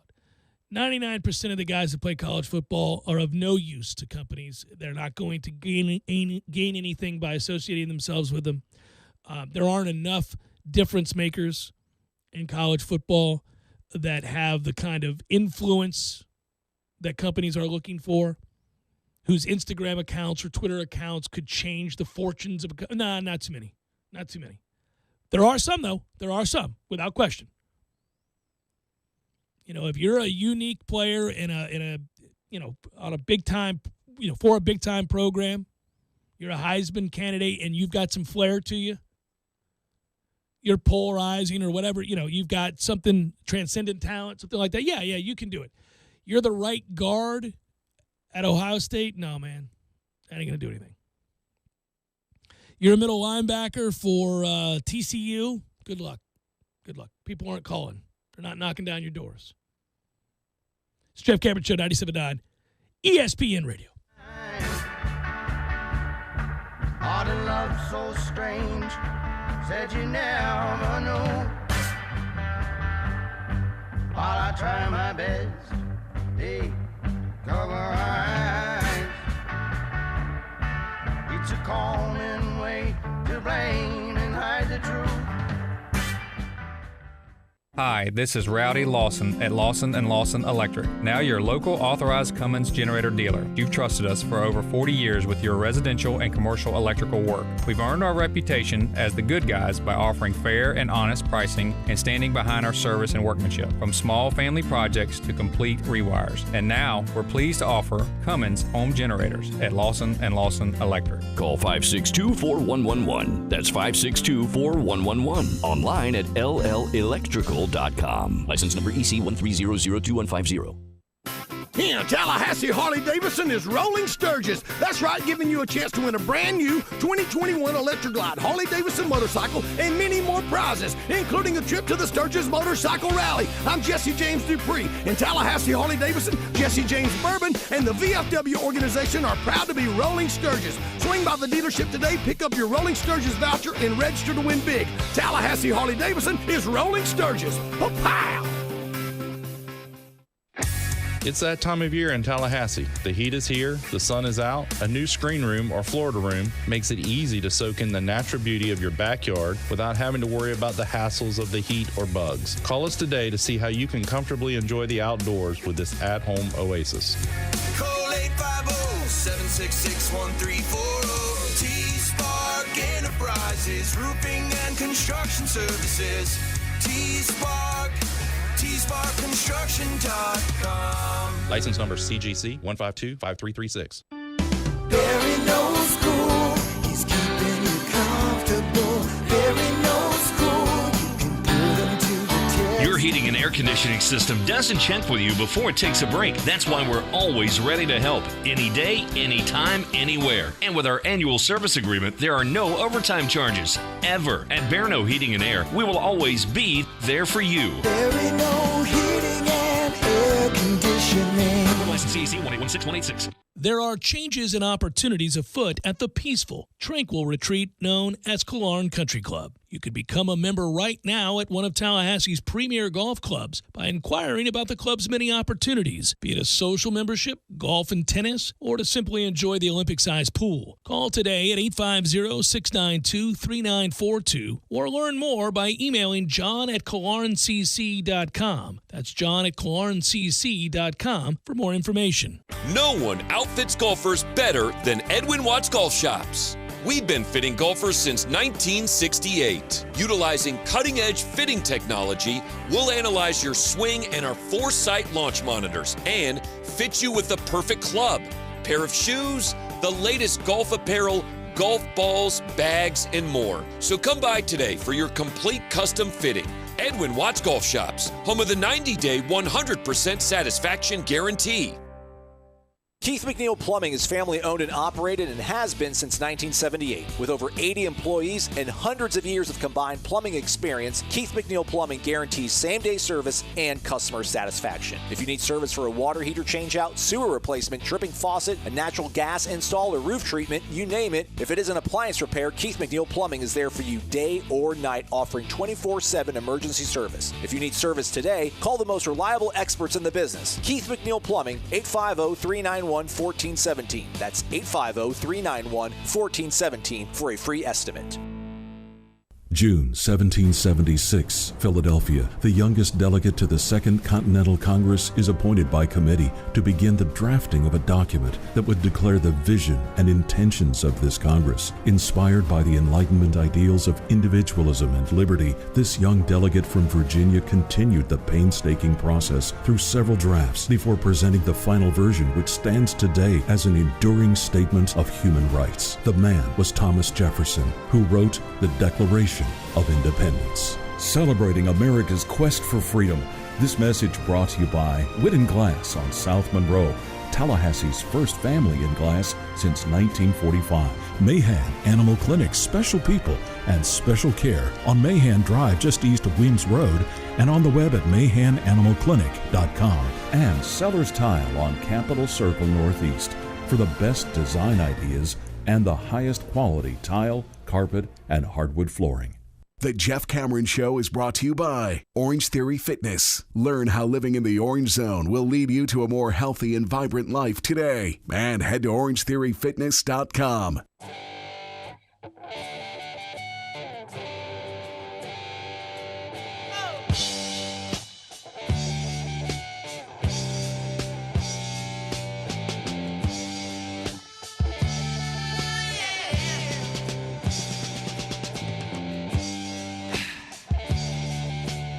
I asked yesterday, and it was rather unfair of me to do so because I didn't give Matthew a heads up before I just threw it out there somewhat non-rhetorically to find out what those numbers were since baseball decided to crack down on the sticky stuff, and we couldn't find it.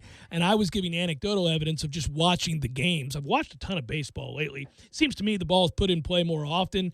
Seems to me that just, again, anecdotally watching the games, that the scoring was up, that batting averages would seemingly team batting averages would be higher, hard hit percentage, all that stuff. Yeah, well, yesterday was baseball's highest scoring day of the season, and it was by a lot. So you go back to June the 3rd, almost a month ago now, when Major League Baseball announced that it would crack down on the substances used by pitchers in order to get a better grip on the baseball and create, quite frankly, these spin rates that made it almost impossible to consistently hit the ball hard or even hit the ball, period. So if you take June 3rd and the announcement that baseball will be making drastic changes and will be checking in on guys as they leave the mound, etc., and June 21st, when they actually began the process, where they enforced the rule, okay? So there was an 18-day period there. What they were trying to do was tell pitchers, like, start working on this, guys, because we're going to start checking, and you need to know how to throw a baseball without cheating. Now, here's the thing. Again, I want to reiterate something. Baseball shoots itself in the foot all the time. This was a rule that was already on the books. Go back to when the spitball was banned, like 100 years ago, quite literally. When baseball first started, guys put anything they could on the ball. There was no rule against it. That's how the rule came about, where guys were rubbing the baseballs with all kinds of stuff. Spitballs they were born out of the trickeration and the cheating that went on from baseball's pitchers in the earliest days of the game. And at some point along the way, it became too much. And so baseball stepped in and went, guys, we got to stop this. You can't just be putting all kinds of substances on the ball. You're going to have to just pitch the ball as it is. We'll do something to help out with the texture so that you can hold it. And they made these rules. But then they didn't enforce these rules, and things got more and more high-tech, more and more chemicals, and therefore different products became usable, whether it was suntan lotion or rosin mixed with sweat and suntan lotion and soda and all this other stuff that help gunk it up. But baseball didn't do anything about it until we got to a breaking point, a tipping point, where all of a sudden nobody could hit. Nobody could hit. And baseball knew from their own studies and from the pitchers themselves, saying, look, you got to know what's going on out there. And I think this is fascinating. Baseball, it's so weird to me that pitchers who were given an inch and took a mile and ended up creating a way in which hitters simply couldn't compete, all right? We, from a distance, thought, and this, usually it's a confluence of events, we thought, well, it's because everybody throws 100 now. And in yesteryear, one or two guys threw 100. And when you saw them, you were in awe of them. They were Nolan Ryan. And then, Aroldis Chapman. And every now and then just somebody came around and you'd be like, what? This guy throws 100? Who throws 100? Everybody. Everybody in everybody's bullpen throws 100 now. So we assumed we're going to have to move the mound back. We're going to have to do something because everybody comes in firing 102 miles per hour, and guys just can't hit it. Plus, you had the shift. Plus, bullpens were being overused. Guys figured out that you really didn't need starting pitchers anymore. You can roll a guy out there for an inning or two and then just go to your bullpen and play matchup baseball for the next 6 hours because that's how long it was going to take, and everybody came in firing 100, and I could play lefty-lefty, righty-righty. I could do this all day with you. Baseball rightfully went, no, okay, we're going to stop that. You got to face three guys unless you conclude the inning. You're going to have to come in. And that's been good for baseball. I saw it firsthand again yesterday. Pirates brought in a lefty to face a lefty. Needed to get that out, okay? He gave up a base hit. Problem is, next two guys are righties. Can't pull my lefty. My specialist didn't get the lefty out. That's who he's supposed to get out so we could end the inning and change pitchers. But he didn't. Now we got a problem on our hands. Well, what does that do? It creates more offense. We want more offense. We want the balls put in play. We want to see these magnificent guys on defense range beyond ways we ever thought imaginable, making throws and catches that really highlight their athleticism and elevate the sport. Well, that has worked. That rule was a good rule. I think you could move to banning the shift. I think you can get to a place where you'll get the desired effect. But the final thing was to create a way that these guys cannot produce spin rate at the numbers we were seeing. And that was to remove the sticky stuff. But they should have done this in the offseason because you have got to give guys time to adjust to a world in which they can't utilize these chemicals to create the grips that they're accustomed to. They've learned how to pitch this way because baseball ignored their own rules. They didn't enforce them. It is unreasonable in many cases to then in midseason say, can't do that anymore, guys. It leads to injury. It's also dangerous for hitters. I get that in spirit and overall, it is the right thing to do. You do have to eliminate this aspect of the game. It will help put more balls in play. It will lead to higher scoring games and truer numbers across the board. And we do see there are still plenty of guys that can straight deal without all that stuff. See Jacob deGrom. Good Christ. See Max Scherzer, for that matter, and others saying, no, man, I'm good. I've only ever needed, some of them have pointed out, Trevor Bauer, who's in the news for a different reason, and I got thoughts on that and gave him a little bit earlier in the show. But the point would be, he's a sweat and rosin guy. He's like, look, man, all I've ever needed is sweat and rosin. Gave a demonstration of just how effective sweat and rosin can be. Held his hand out, sprawled his hand out as far as he could, and put the baseball in the palm of his hand and held it up to the camera, showing you that with just sweat and rosin, you can grip a ball that way. Still, though, a lot of guys, having figured out a way to pitch using that stuff, now have to utilize other muscles in their forearm, and they're getting hurt because they want a better grip on the ball. They don't have the stuff that. I'm not saying boo-hoo. I am saying that it stands to reason if you're having to make a change on the fly, there are going to be problems. Also, you haven't really educated the umpires exactly what they're looking for.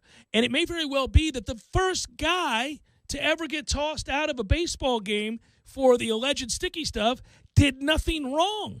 And that's a real bad look. To have a guy get kicked out of a game, he's a journeyman nothing bum of a pitcher. By the way, he was already being pulled from the game because he was ineffective. He didn't get the guy he was supposed to get. They ended up pulling him, but before you left the field, he left the field, and that's true of any pitcher when they leave the field. They get checked by the umpires. The umpires felt around in the glove. They said, this is sticky. He said, yeah, that's what sweat and rosin does. They said, no, you're out of the game. All right, so now what happens if they test that glove and there's nothing in it? So you're mismanaging the situation. You've suspended this guy for nothing. And by the way, the rules read as this. If you're found to have used, in the minds of the umpires, sticky stuff, for lack of a better term, illegal substances to get a better grip on the ball, and you're kicked out, because that is a rule, meaning an existing rule that has been on the books and never enforced, it's already collectively bargained, so you have no recourse. The players' union can't come to your defense. You can call the players' union and say, I didn't do anything wrong. I didn't do anything wrong. I had rosin and sweat, and they said I did this. And the baseball's players' union can't do anything for you. And if MLB just decides, nope, don't believe you, you're screwed. Not a good look. Creates the acrimony we're trying to avoid so that we have long-term deals in place to continue to play baseball, not strikes or lockouts. These are all things that are unintended consequences of probably trying to do the right thing and get a handle on what is a difficult thing for baseball to get a handle on, but it's also something necessary to better the game. This is a very long-winded way for me to tell you that we were right. Here are the numbers. 2 lines of demarcation when MLB reported they were going to crack down, and when they enforced the rule, June 3rd, June 21st. According to Jeff Passan, April 1st to June 2nd, teams were hitting the league, across the league. Here's the slash line. 236, ouch. 236, 312, 395. That's what you got. That's wildly ineffective. That's not a lot of punch. If that were your right fielder, you'd want him euthanized. June the 3rd, we see a jump of 11 points in batting average. 11 is significant. When you go from 236 collectively to 247 in just 18 days, small sample size but trending upward in a hurry, and a more respectable slash line, 247, 317, 417. Getting there. Now it has started to level off. Still the same batting average, up to 326 and 414. So we're getting there. So 2 of the top 4 within the last 3 days in terms of highest scoring days for the MLB season in total runs per game. Go back to where we were earlier in May, you've got total runs in games averaging 11, and you get all the way up to 13.6 now. That's a jump. It's working. The foreign substances ban is working. Guys having to operate without it, it is working. Spin rates, they have those numbers too now. If you follow the TrackMan and you look at these numbers, it's changed. I mean, it's eye-popping how much less spin pitchers are able to put on the ball, and that is going to lead to much harder hit balls, more consistently hit balls, and you're not going to see these insane video game-like movements on a baseball. I mean, there have been times this year when you watched replays, you went, well, what? Who can do that? That doesn't seem physically possible. Well, it wasn't, not without the aid of a foreign substance. So this is going to work out, but you've got people who are embittered. You've got people who are angry about the way baseball is implementing it. And I have to say, if you just go back to the Max Scherzer example, man, look, man, you can't have a clown show of a manager embarrassing a pitcher and you've got umpires smelling his hair. I mean, what are we doing? Girardi afterwards in the press conference was like, well, I've been around Max Scherzer a lot, and I've watched him pitch for years. I've never seen him run his hands through his hair like that. What are we doing? What are we doing, Joe? That was a weird thing. And you got to have some uniformity to this. You got to have umpires knowing what they're looking for, when there's probable cause, how often are you to check, how do you check, what is it specifically you're looking for, what are we testing, when can you throw a guy out, all that stuff. There doesn't seem to be that, and so it does seem a little wonky. And when that's the case, people are going to push back. You've had guys dropping trowel on the mound. They literally did. They're just dropping their pants because they're so fed up. It's especially bad when you get a guy who gives up a 3-run dong, blows the lead for his team, is disgusted, gets the next batter out, is walking off the field, and he has to be tested, and he's a little annoyed already because had he been using the stuff, he might not have given up the 3-run homer, and he's pissed off, and the umps are like, yeah, let me look. And, oh, you want to look? And they just drop their pants because they're pissed, and that's happened twice. Jeff Cameron Show, 97.9 ESPN Radio.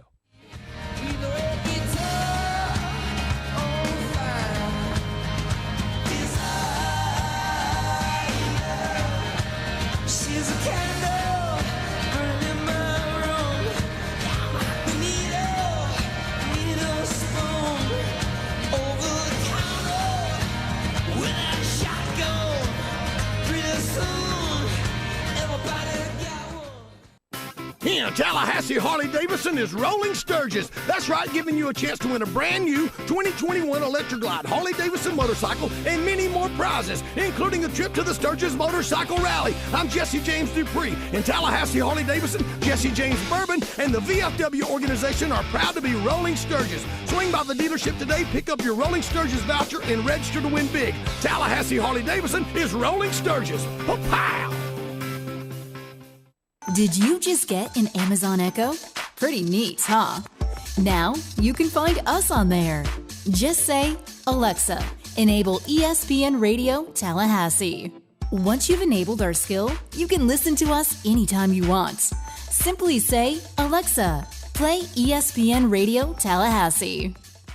Seminole headlines. That's the best game Justin Fields has ever played. He made himself a lot of money because those were unreal throws that he was making. They were, I would dare say, they were Jake Fromm-esque type throws. Let it go. No chance am I letting that go. What you should do, man, and since now all these interviews are Zooms, and like you could get on Kirby's press conferences, just show up every week. Next up, we have Corey Clark from Rivals.com, and Corey's like, yeah, Coach, I just want you to, can you take us back to the decision to let Justin Fields leave? What did you see from Jake Fromm in practice that was like, oh, he's better than this generational talent that I have? What was he doing? Would love it if you literally next year attended every one of via Zoom those press conferences and asked a question about what he saw about Fromm and Fields. I'll pay you. Kirby, I don't know if you watched the Jets game on Sunday, but Fields threw for 3 touchdowns, and I can't find Jake Fromm on a roster in the NFL. No. Can you take me back through that scenario where you chose Fields over him? Hey, Corey, this needs to start in the spring, and then you can really let your intentions be known right out the gate. First question, Coach, should the Georgia fans trust your ability to evaluate quarterbacks this spring? Yeah. And here's why I ask. And then I don't know if you remember that Fields versus Fromm debate. Yeah. Kirby would take that well, I bet, 3 years later. And then he gives the answer, and you go, okay, Coach. And then next week, there you are on the Zoom. Yeah. Coach, I've done some more thinking about the Fromm Fields answer you gave last week. Would it have been like Don Shula going with David Woodley over Dan Marino? Well, how would you compare that decision, Kirby? Coach, do you think this is very similar to when was it O'Brien at NC State who let Russell Wilson go to Wisconsin? Yeah, and for Glennon. Coach, you remember in 13 when Jimbo Fisher chose Clint Trickett over Jameis Winston? Oh wait, no, he didn't do that. He didn't do that. He went with the guy that was an all-world talent that led him to a national championship. That's right. That's the difference. Tuesday night on 97.9 ESPN Radio. This is Greeny with Mike Greenberg. Is there anything worse in the world than a call when a 2-word text would have sufficed? I got people who call me to say things to me that literally could have been summed up in a 2-word text. If you call me, we better need to have a significant conversation, and it better be one that is going to require nuance. Like, my biggest concern with text sometimes is that something gets lost in the translation. But if something literally as minuscule as what time are we meeting does not require a phone call. If you call me and you don't have anything really to say, you're gonna go on that list of people whose calls I do not take. Greeny with Mike Greenberg. Weekday mornings at 10 Eastern on ESPN Radio. And watch exclusively on ESPN Plus. Driving every day from the Tallahassee Dodge Chrysler Jeep Ram Studios. This is 97.9 ESPN Radio. WTSM, Woodville, Thomasville, Tallahassee. Broadcasting live from the Tallahassee Dodge Chrysler Jeep Ram Studios in Florida's capital city. This is the Jeff Cameron Show. Brought to you by Orange Theory Fitness on 97.9 ESPN Radio.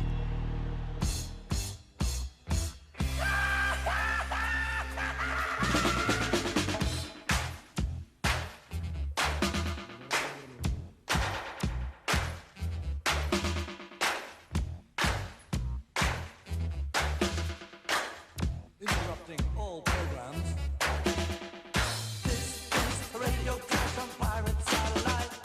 Final hour of the Jeff Cameron Show, at least for this week. We're calling this a Libations Thursday edition of the program. Going to enjoy the holiday weekend with the family, 4th of July. Sit back and, listen. Take some time to think a little bit about not the country per se, but rather how close we are to football. Which is good for the overall mental health of the country. Let's just be honest. We're online, ESPNTallahassee.com. That's where you go to listen live via the streaming free. Always don't miss anything. But if you do, go back, get caught up. Post all 3 hours. Apple Podcast, wherever you get podcasts. Share, like, love, hug. Email the show if you like, jcs at 979ESPNradio.com. On Twitter, it's at JCameronShow. And hello, YouTubers. Tomorrow is the date that I get my windshield replaced after the wayward, misclubbed shot at Killearn Country Club took out my windshield. But I've got to drive. You know, the problem with having a fancy Craft Infiniti QX80 is they don't just roll over to your house to replace the windshield when you got a fancy QX80. They said, oh, no, there are too many other things that are involved in this in terms of cameras and all this stuff, so you got to bring it to us. So I got to drive to freaking Midway. This is the first I'm hearing about this. I didn't tell you about this? No. Somebody misclubbed. Oh, did they misclub? That or they just scold the hell out of it. I went on a Sunday evening, this past Sunday, after that 7-hole playoff, inspired as I was, to go play some golf at Killearn, beautiful Killearn Country Club. And I knew that given it had rained earlier and that it was like 6:30 at night, that the club would be relatively, we'd be winding down. Most people would be getting set up for their week and kind of shutting things down. And I went, oh, this is perfect. I'm going to go play 9 holes. There'll be nobody out here. It's awesome. So I get out there. I was right. There's like 3 cars in the parking lot. Perfect. Walk into the clubhouse. Now they know me there, Matthew, of course. So I walk in. They're like, Mr. Cameron. And I'm like, yes. They said, what can we do for you? I said, you can toss me a key to a cart. And they said, all right. And they did. So I got that cart, went over to the QX80, popped the top, threw the clubs in, grabbed my speaker, put it on the side. I was like, we are set. I've got an ice cold beer. I've got my speaker, got my clubs. I got 9 holes in the early evening, and I got no cares in the world. Boom. Play the 9 holes. No problems. I actually played pretty well. So coming back, starting to get dark, like time to get home. Time to get home. Let's just chill out and shut it down. Say goodnight to the cart guy, give him a tip, kind of put my clubs in the bag, back in the car, sit down in the driver's seat, turn on said car, getting ready to back up, look up. What the hell? Shattered all the way down, spider web all the way across the front windshield. And right there in the center of the windshield is the shape of a golf ball, and I know exactly what happened. But here's the thing. I was in the middle of the parking lot and facing the back nine's conclusion. Where this was, you would have to hit a ball some 40 yards wayward of the green, beyond the green. You would have had to maybe you needed to hit, I don't know how far the guy was off the tee, but let's just say 250 yards. So you would have needed maybe a 7-iron, and he must have hit a 4. To miss club this bad, to get the ball to where it was. It's either that or he was trying to chip or something and he sculled it and boom. Listen, I've hit wayward shots. It happens. It's tough. Golf's hard. But, man, leave a note. Come on, brother, leave a note. Yeah, I was going to say, just. No note, nothing. No, hey, sorry about that, bro. Nada. Here's what I didn't understand. It's free in the state of Florida. They replace your windshield for free in the state of Florida. You're not going to be on the hook for anything. At least go tell the clubhouse. Like, if you don't want to leave me a note, whatever, go up there and say to the pro, hey, look, sorry, I hit this dude's car. It's clearly shattered his windshield. I feel terrible about it. I don't know what to do, but, I don't want the guy to think I just ran off. I don't know, whatever. But it wouldn't have changed anything. It'll be all right. But now I got to go drive out to freaking Midway. Like, who the hell? Get this thing done. It's not ideal. I'll tell you what, it's not ideal. And I watched it last night, and it was beautiful. Obviously, the Bolts, they win 3-1, got thoroughly outplayed for about a good 2 periods and still won because they have the vastly superior goalie, and that's a beautiful thing. So I would like to believe Montreal is in, a world of hurt because they threw everything they had at the Lightning and still lost by 2 goals. So suck it. There's that. Now, having said that, I also locked in because I actually thought we'd get a great effort from the Clippers last night and see ourselves being moved towards Game 7, which is what I wanted. I love Game 7, especially when I don't have a dog in the fight. So I'm like, all right, let's go. Here we go. And, of course, we didn't get that. We got one of the great all-time performances from Chris Paul, who now kind of cements himself as being this other thing, even if he already was this other thing but was not thought that way because he couldn't break through with OKC, couldn't break through with the Clippers, couldn't break through. You go on down the list of teams that he's been with. Here's the deal. I don't want to do the thing where we forget about all of the habitual line stepping that he's done in his career because that guy will punch you in the testicles. He will slap your boys. He has done it in college and the pros. Not cool, man, and we don't forget.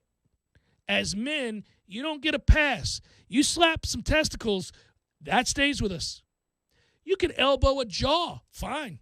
Men being men, competition, things happen. You can sucker punch a dude in the right circumstance, and we may forgive that too. Slapping testicles, no. 2 things we're not forgetting as men. Slapping testicles, okay, and spitting. Can't spit in a man's face.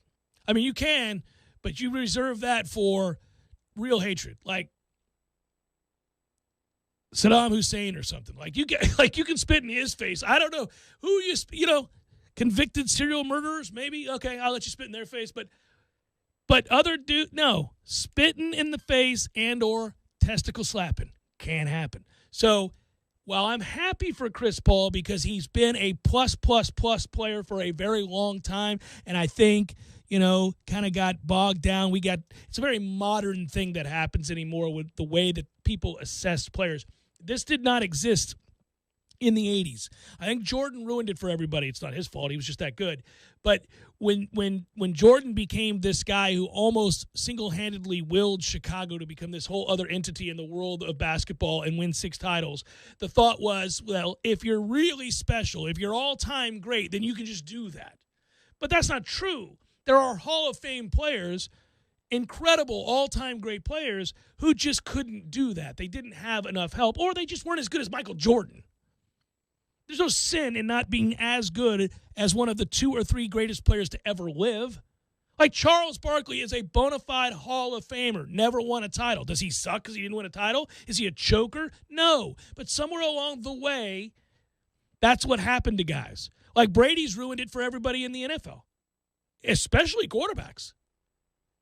Like if you're a great quarterback and you don't have a title, people don't even talk about you like you deserve to be in a discussion of the Hall of Fame, which is nonsense. What if you went to a all-time terrible franchise and still got them to the playoffs or found ways to have winning records or decent seasons, even though you were surrounded by garbage, horribly run organization, you can't do that, but we do that. We do that to people now. And Chris Paul kind of got stuck in that, where people said, Chris Paul, he could never get beyond early rounds in the playoffs. No, Chris Paul's been really good for a long time. So I'm partly really happy for Chris Paul in Phoenix. Cool story. I'm also mindful that he's a habitual line stepper. So I temper that enthusiasm and say, okay, well, at least he'll get his just due as a player. He's still a testicle slapper. He's also a major flopper.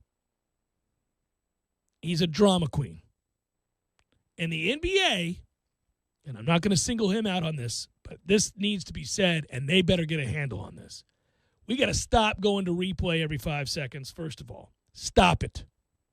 I'm not saying I want to go back to the bad boys era of basketball where you could clothesline people, you could punch somebody in the throat and not get kicked out. I'm not saying that. I am saying, man, these are grown-ass men, world-class athletes. You bump a guy, you accidentally elbow a guy. We don't need to look at this thing 17 times over and decide to, well, that's a 3.4 flagrant. That's a 2 shots to the ball, and you're suspended for a game. No, stop that. Stop doing that. It's a foul or it's not a foul. It's a tech or it's not a tech. That's the end of it. And we cannot continue, even after replay, to reward people who are clearly trying to elicit a call based on something that doesn't exist. And Chris Paul did that last night. That Boogie Cousins thing, get the hell out of here with that. No, man, no. And then he gets up laughing. Nope, no, you get teed up at that point. I'm teeing your ass up for that drama. They've got to get a handle on this. Stop doing this. Now, the stuff Beverly did at the end is cowardly. He looks like a buffoon. That's ridiculous, pushing somebody from behind. You look like an idiot. But beyond all that, we have way too many guys in the league, and LeBron's one of them. I love LeBron. Chris Paul's maybe the worst at it. They're like actors. That's what they're actors. And it's all started with all the foot kick out nonsense. Remember when all that started going down and guys were able to draw all those fouls with these unnatural motions on follow-throughs of shots, kicking out their legs? And then that got rewarded. And I have no time for that. Can we play the game? Can we not do this? Can we be men? Play the game, man. Play the game. Stop being an actor.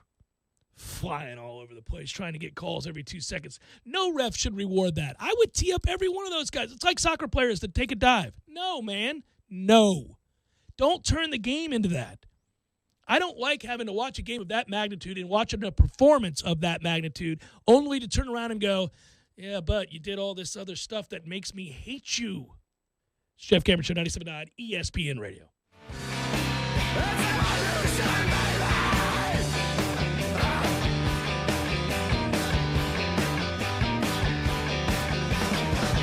I'm a thief, I'm a lie, where's my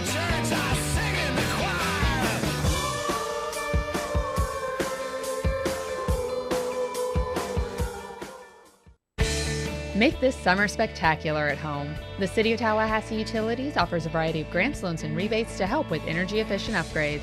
Adding ambiance outdoors with a natural gas grill? Check talgov.com/u for current rebate offerings. Concerned about cooling your home this summer? The city's ceiling insulation and energy retrofit grants might be able to help. Visit talgov.com/YOU or call the City of Tallahassee Utilities at 850-891-4968 to learn more. There he is. What's up, Eddie? What are you doing, Jeff? It's a beautiful day outside. What are you doing in here? It's gorgeous, and I won't be here long, which is not the usual. Normally, I like to park my ass and sit here for a good amount of time, but I'm going to the beach today, so I had to get Cubans to go. Oh, man, that's great. When are you going to the beach? Today? Yes, in an hour. Going to the beach in an hour. Let's hey, go. What if the family joined you? Me and the family joined you. That'd be all right? I'd always be good with that, Eddie. You know I love your family. Come on, bring everybody. Bring the girls. Let's go. Perfect. I'm going to get the thong, buddy. Whoa. No. We're going to the beach. Hang out. Eating Cubans. What are we talking about here? Dude, fat man butt cheeks on the beach. Let's go. Gordo's, bringing the flavor and flair of Cuban food to Tallahassee since 1996. Applications, onboarding, payroll, termination. Business owners and managers, you know these are the processes that take away too much time from what you do best. But what if there was a locally owned, responsive solution that would charge you a fraction of the big national payroll companies? Sound too good to be true? It's not. North Florida Payroll Services is Tallahassee owned for nearly 15 years. And in that time, their prices have never changed. The reason North Florida Payroll Services can do that? Exceptional customer service that constantly evolves with the latest technology. From application to termination, for turnkey service for your payroll and HR services, trust a Tallahassee expert and save yourself time and money. North Florida Payroll Services. Online at northfloridapayroll.com.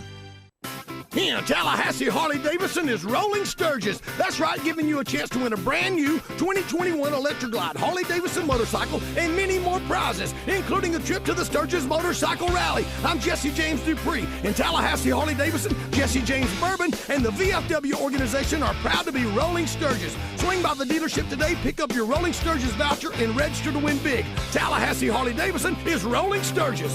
Pow! Keith McNeil Plumbing is family owned and operated and has been since 1978. With over 80 employees and hundreds of years of combined plumbing experience, Keith McNeil Plumbing guarantees same-day service and customer satisfaction. If you need service for a water heater changeout, sewer replacement, dripping faucet, a natural gas install, or roof treatment, you name it. If it is an appliance repair, Keith McNeil Plumbing is there for you day or night, offering 24/7 emergency service. If you need service today, call the most reliable experts in the business. Keith McNeil Plumbing, 850-391-1417. That's 850-391-1417 for a free estimate. Seminole headlines. J.R. writes, how would you rank these players on who you would have the best shot at getting an open field tackle on? This is good. Okay, so first of all, I'm going to tell you right now, it's not number one, which is Peter Warrick.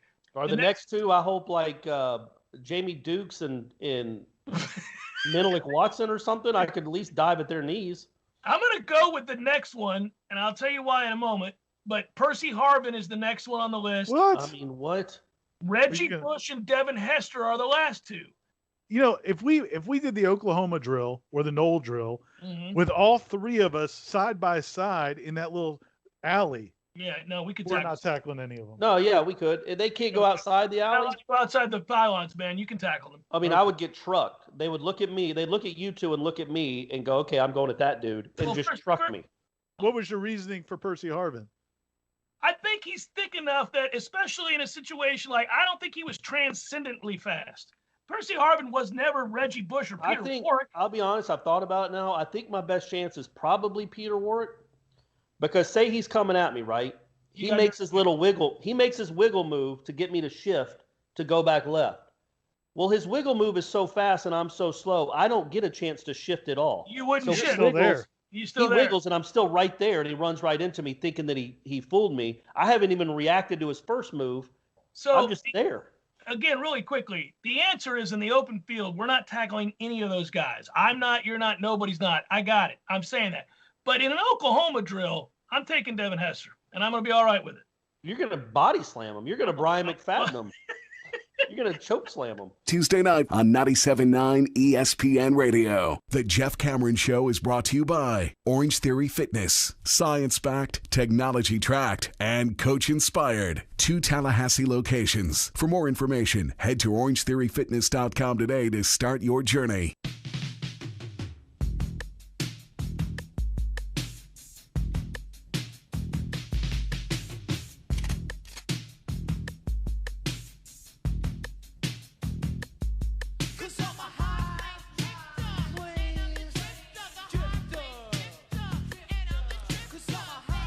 It's Bobby Bonilla Day, which has become a holiday in and of itself, and plenty of great articles exist on Bobby Bonilla Day about the existence of Bobby Bonilla Day. We had fun with this a long time ago. I mean, this dates back so long ago. And it was 1270 days. I might have been even morning. But the calendar has turned to July 1st, writes Dan Mullen. And no, not the idiot that coaches Florida, but rather the columnist for ESPN. And that means one thing. It's time for Mets fans everywhere to wish each other a happy Bobby Bonilla Day. 58-year-old Bobby Bonilla collects a check today. Oh, and what a check. $1,193,000. It's actually $1,193,248.20. Don't forget the 20 cents, bitches. From the New York Mets. As he will every July 1st all the way to 2035. I mean, I got to question whether I'll be here for the final Bobby Bonilla Day. Good Lord. What a sad day that'll be in 2035. Because of baseball's salary structure, Bonilla's annual payday is often more than some of the game's current young stars and what they'll make this year. In this season, that includes the salary of a leading American League MVP candidate and some 2021 All-Stars. The Mets are not alone in the practice of handing out deferred payments to star players long after they last suited up for the team. Former MVPs and Cy Young Award winners among the notable names still collecting annual paychecks from their previous employers. Here's what you need to know about Bonilla's payday, deferred money in Major League Baseball, and the current players making less for the 2021 season than Bobby Bonilla today. That'll hurt your feelings. I just watched, before I go on, I watched this. I'm always intrigued by this. The group of studio musicians out in Los Angeles that play on all these mega albums, and there was a group in the 40s and 50s that made up the core bands in studios that were responsible for mega hits. Entire documentary about this. It's really interesting. Trumpeters, piano players, bassists, backup singers, guitarists, you name it. In fact, famously, when you think of like backup singers that made a living, like you think of Gimme Shelter, you think of the Stones, you think of that. Those voices are really, really critical to the success of those songs. But they're used on a ton of albums. Well, there was another one recently done about this core group of studio musicians, and really quick, I was fascinated by how many bands, quote unquote, there are that aren't bands at all. So I'll give you an example. So everybody knows Nine Inch Nails and Trent Reznor, right? And everybody knew Trent Reznor was Nine Inch Nails. I mean, he creates largely that music on his computer. He plays 3 or 4 different instruments. He's the lyricist, all of that, right? Well, what he did when he went on tour, you have to have people who play the instruments. So he got this core group of guys to come in, and this one guy, the guitarist, said it sucked. You go on tour, you make like next to nothing. And some of these guys literally making like $500 to go on they're making no money, but you're this close to this glamorous lifestyle. You're seeing it every night, but this guy takes home everything. He gets the credit for the album because he played all the instruments and created it all. So he's going to make all the money from the album. You don't get anything. He's going to take the major money from the gate because he's the star. So he gets like a certain percentage and you get less than 1%. You get nothing. And then meet and greets and things like that, well, he's the reason the meet and greets exist. If he wants to, he can keep all that too. So it's a brutal existence for a lot of these guys. So that guy, the guitarist who was with Trent Reznor and Nine Inch Nails, got fed up and said, screw this. I've got this song, and I'm not going to give it to Trent Reznor.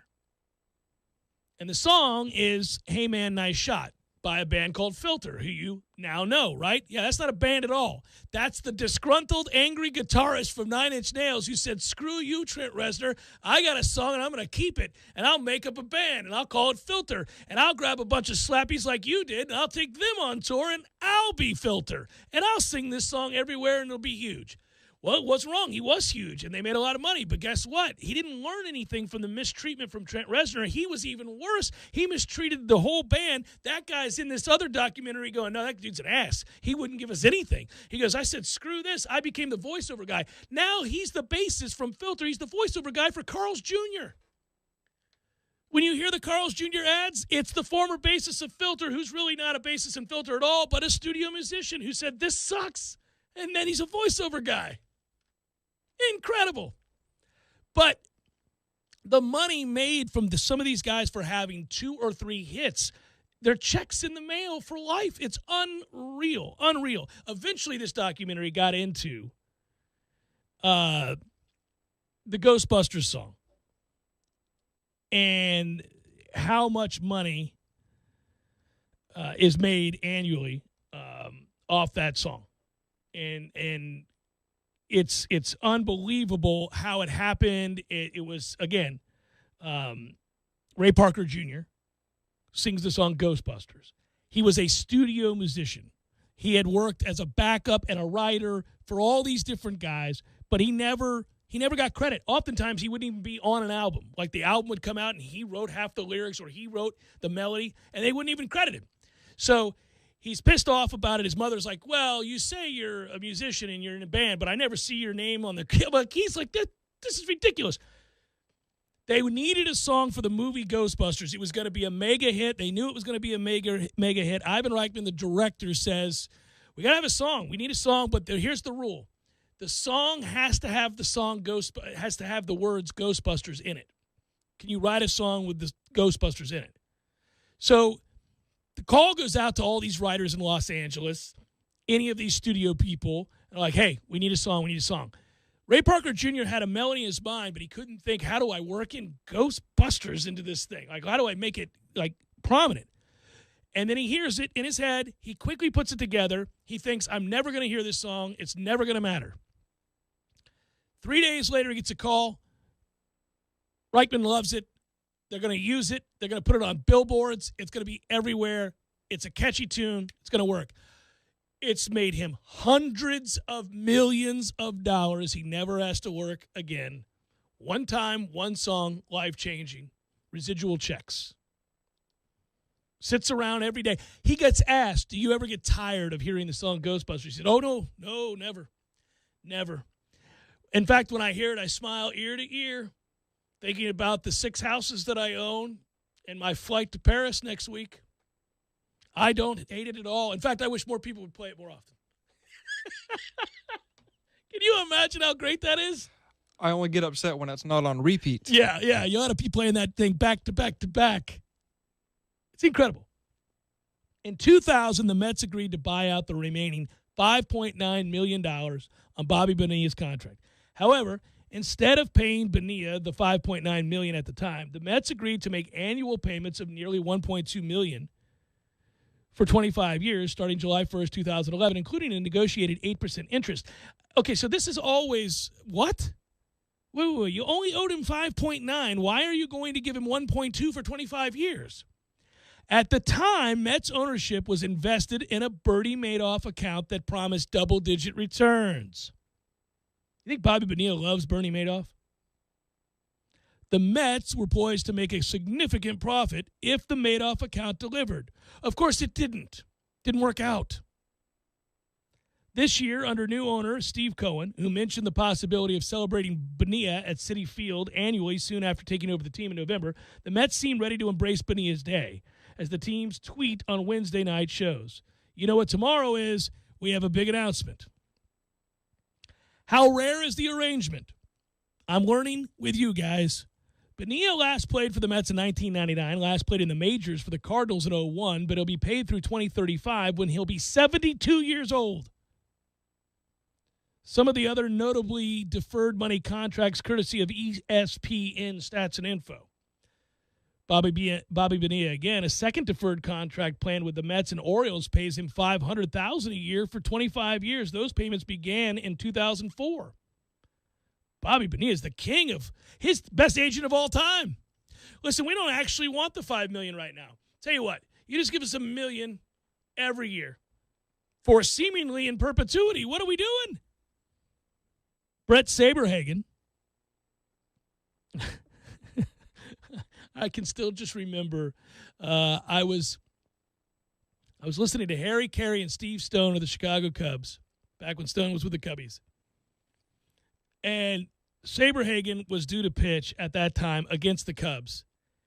And Harry Carey said, and tonight on the hill, it's Brett Saberhagen.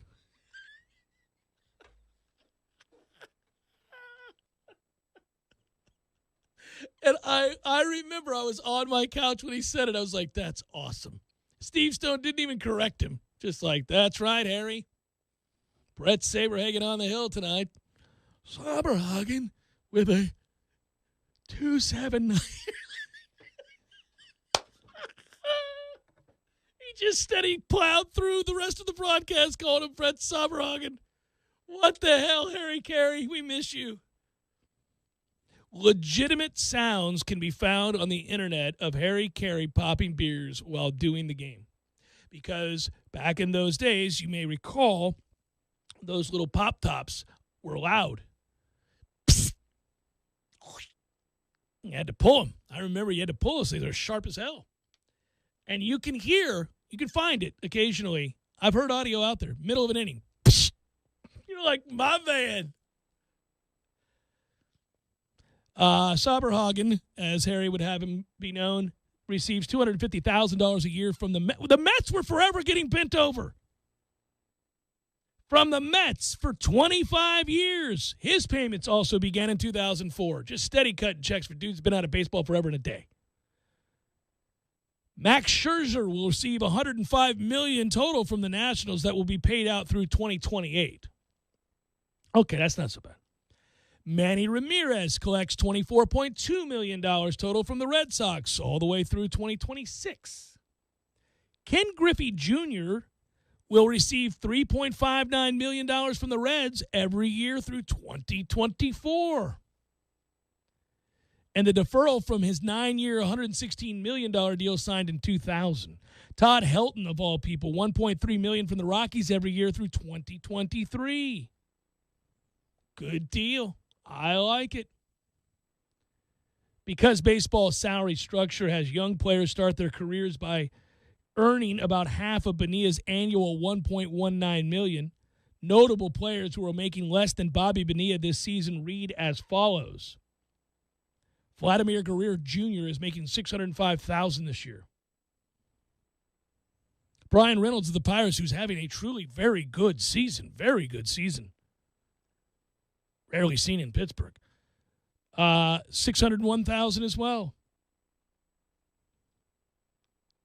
John Means, Bo Bichette, Cedric Mullins, Trevor Rogers, Adolis Garcia, all making less than $600,000 this year.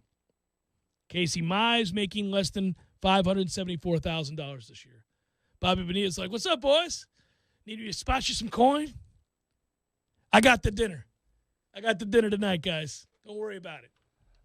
And speaking of the length of Bonilla's contract, he'll be paid the year after Fernando Tatis's mega contract expires for the Padres. Wow, still getting paid. It's something. It's crazy, deferred payments and how much they ended up paying him. The article doesn't do a great job of explaining why the hell they're paying Bobby Bonilla basically $1,193,000 for 25 years when they could have just paid him $5.9 million at the time. There's somebody out there who understands the finances so much better than me, and I cop to that. I understand. They just didn't have it. What, they thought it was a percentage that they were going to get from the Madoff deal, and that he gets a certain percentage, and then I don't know. That's way too much money to be paying somebody when you only owed this much. Sell something. What are we doing? You don't have, that's crazy person talk. But happy Bobby Bonilla Day. And since we're taking tomorrow off and Monday's a holiday for all of us, we really wanted to celebrate this moment together. So I waited till we got into what is a Libations Thursday edition of the show, 5 o'clock hour. Happy Bobby Bonilla Day, everybody. Come back, wrap it up momentarily.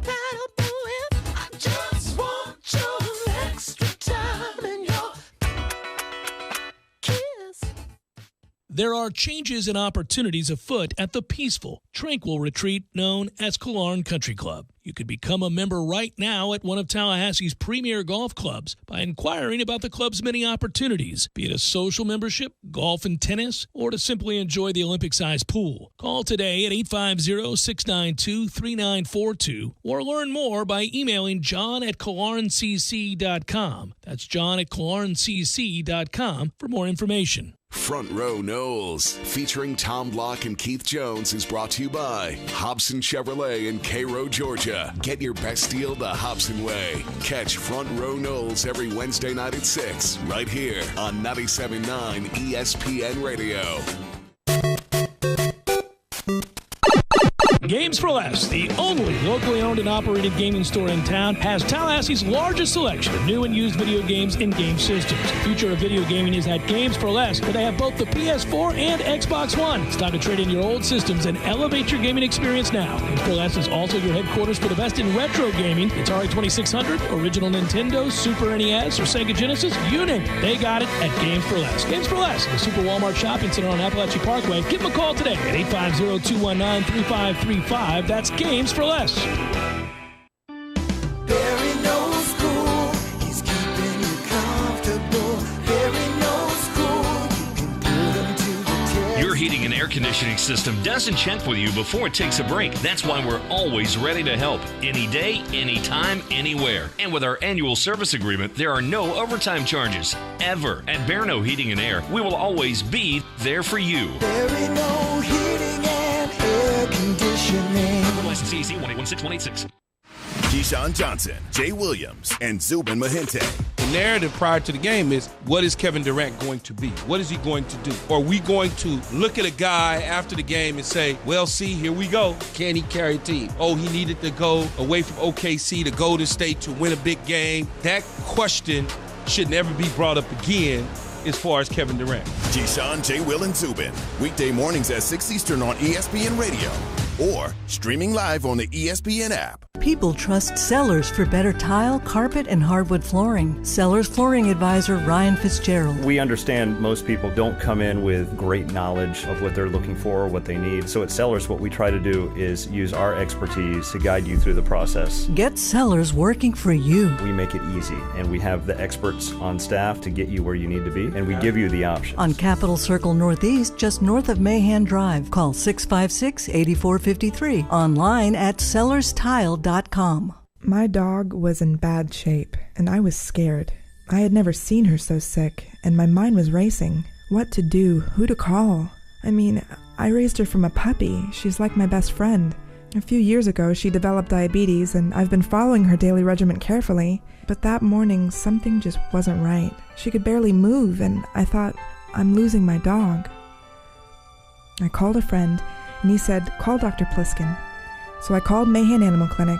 They put me through immediately, and Dr. Pliskin said to get her there right away. Turns out her blood sugar had dropped dramatically, but he knew exactly what to do. I guess you know. There's no other place I would go knowing that Mahan Animal Clinic and Dr. Pliskin are there for me and Aerith. Special people and special care for those you love.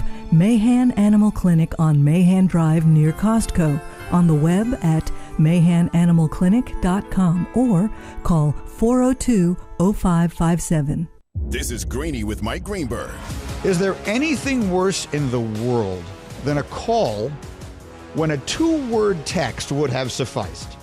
I got people who call me to say things to me that literally could have been summed up in a 2-word text.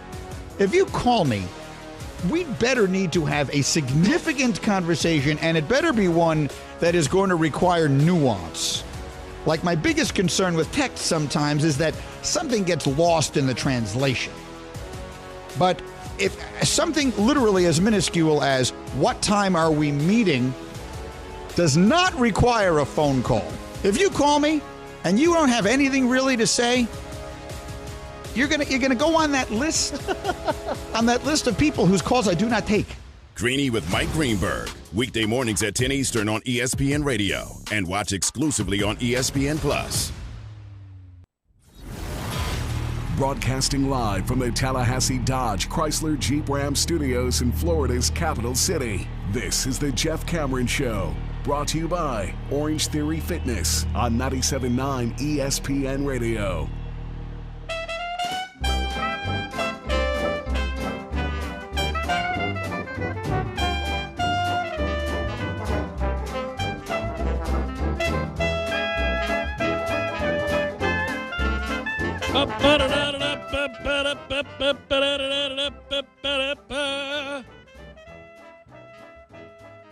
Oh, I love it.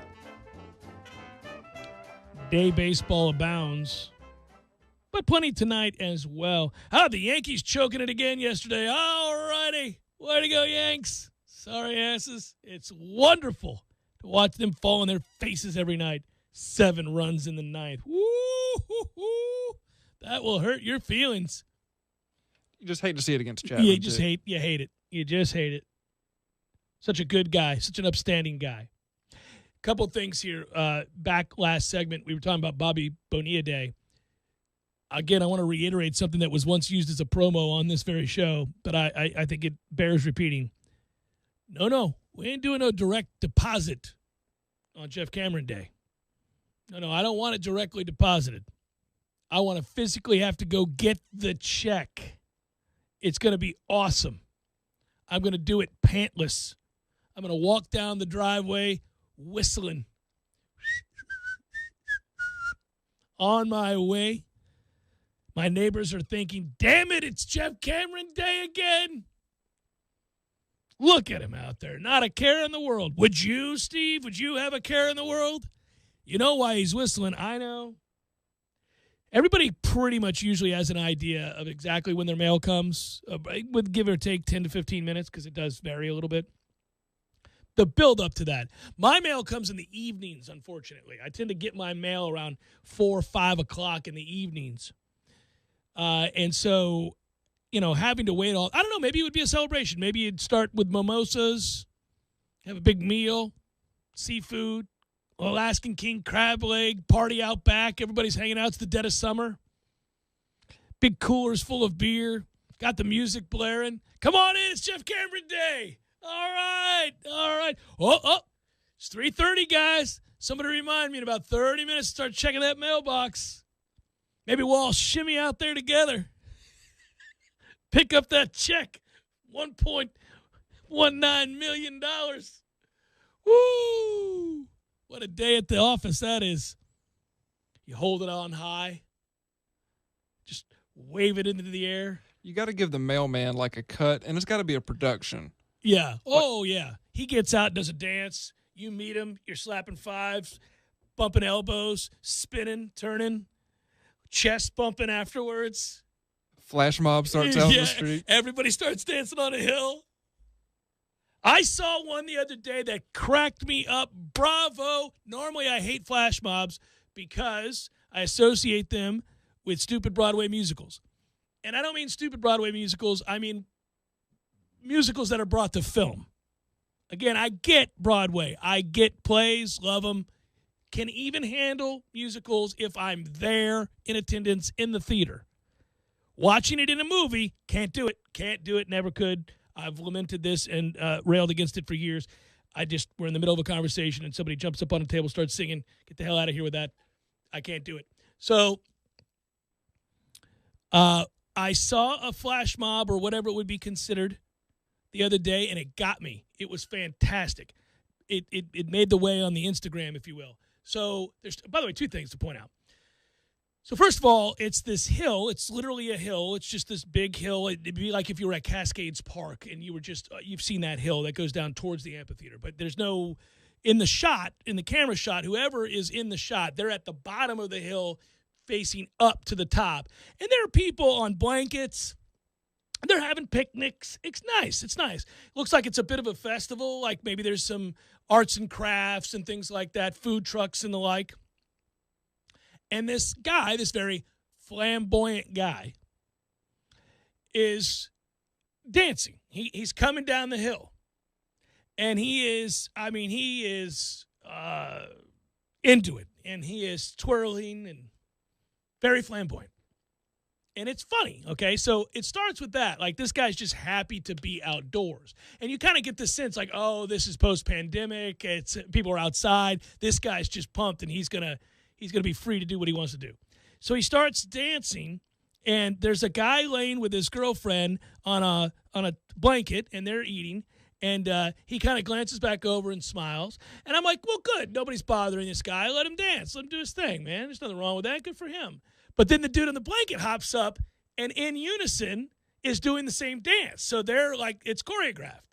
And I thought, oh, that's clever. Look at you two. Oh, yeah, that's good. He's in on it.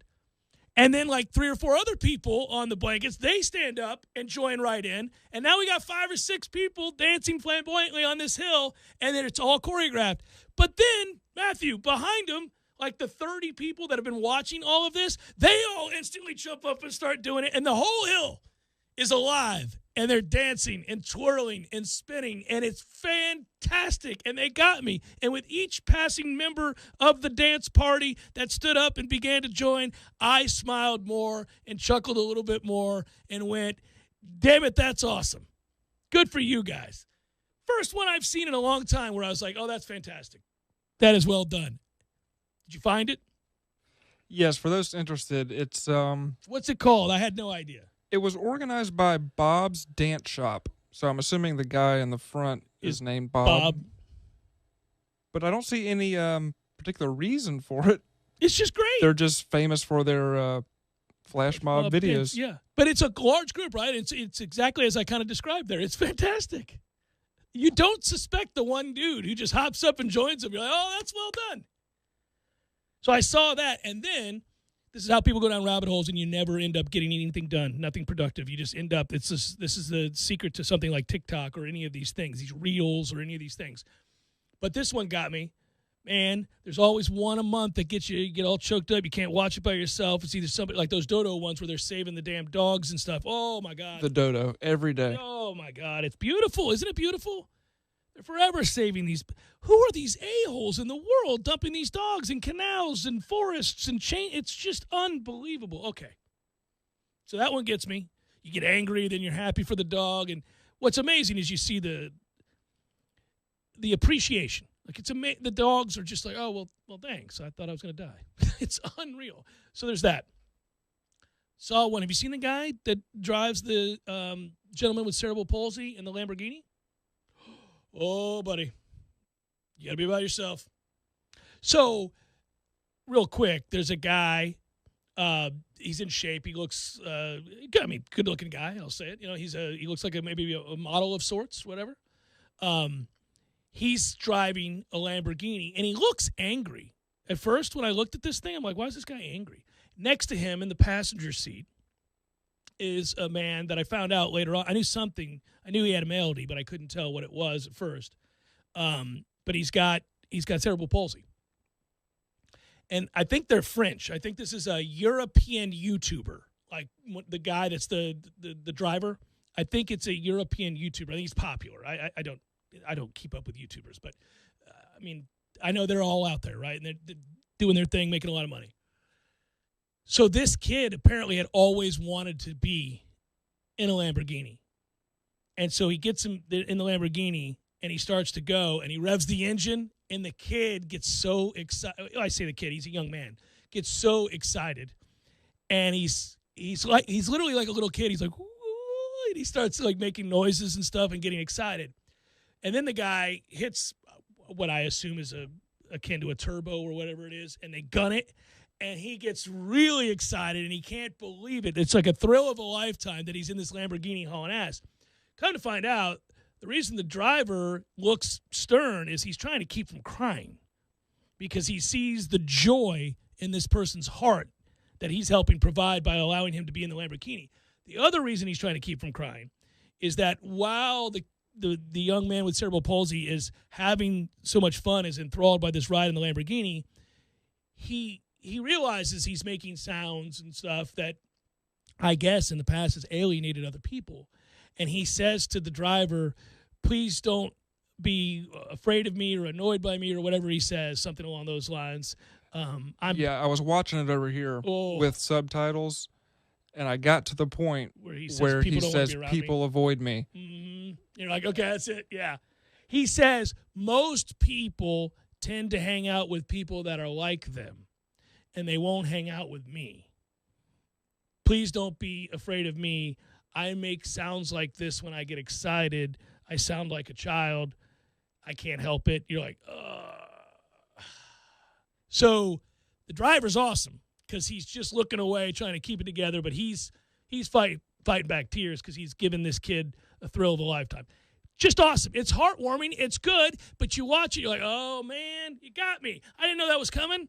I thought this was just a whatever. I thought a guy in a Lamborghini. I click on it. I'm watching him, see this guy all ass, and all of a sudden I see this guy apologizing for being who he is and being excited. I see the driver fighting back tears. I'm like, oh, you bastards. I fell into this one. But it's a wholesome one. It's a good one. Probables. Here we go. Let's fire it up. It's time for, how you say, with the pitching, probables? Yeah, it's perfect day for this. Perfect day for this song. Yeah, nailed it.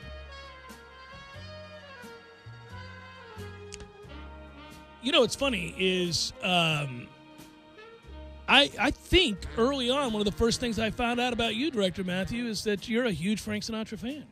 Yes, very much so. I know you are, yeah. And for good reason. There's a lot to like about Frank. Not only musically, not only the voice, but also well ahead of his time in terms of standing up for people and really being a staunch supporter of civil rights and willing to put himself out there. And, yeah, he was awesome in that way. We got Marlins, Phillies. Correctly predicted last night's debacle for you. We knew that was coming. Pablo Lopez going to go for the Marlins. The Phillies will throw Zach Eflin. You seem less than thrilled. Dodgers, Nationals, Tony Gonsolin, Patrick Corbin. We've got the Brewers and the Pirates. Corbin Burns against Will Crow. Will Crow sucks. I hate that we keep rolling him out there. Astros, Indians, Framber Valdez. JC Mejia. Padres, Reds, Ryan Weathers, Luis Castillo. We got the Mets and the Braves. That would be Jacob deGrom. I take it to beer. Jacob deGrom is better than any pitcher you have. And that's all of you listening to me who are not fans of the Mets. Jacob deGrom is better than anybody you have. It's unreal. Here's a little 0.69 ERA for that ass. What? What are we doing here? Ian Anderson going to pitch for the Braves. Good luck, Ian. Cards, Rockies, Adam Wainwright will never die. God almighty, this guy. Still more than serviceable. Unreal. Antonio Cincinnati going to go for the Rockies, who beat up on my Pirates. Jesus. And I don't know how the Cardinals keep getting these pitchers because they had Chris Carpenter go for 45 years or whatever he threw for. It pisses me off. Like, Adam Wainwright looked dead in the water 3 years ago. He's found another gear. He's still good. He's effective as hell. It's ridiculous. He's throwing 80. Giants, D-backs, Johnny Cueto, Merrill Kelly. Angels, Yankees, sight of a ugly-ass defeat last night for the Yankees.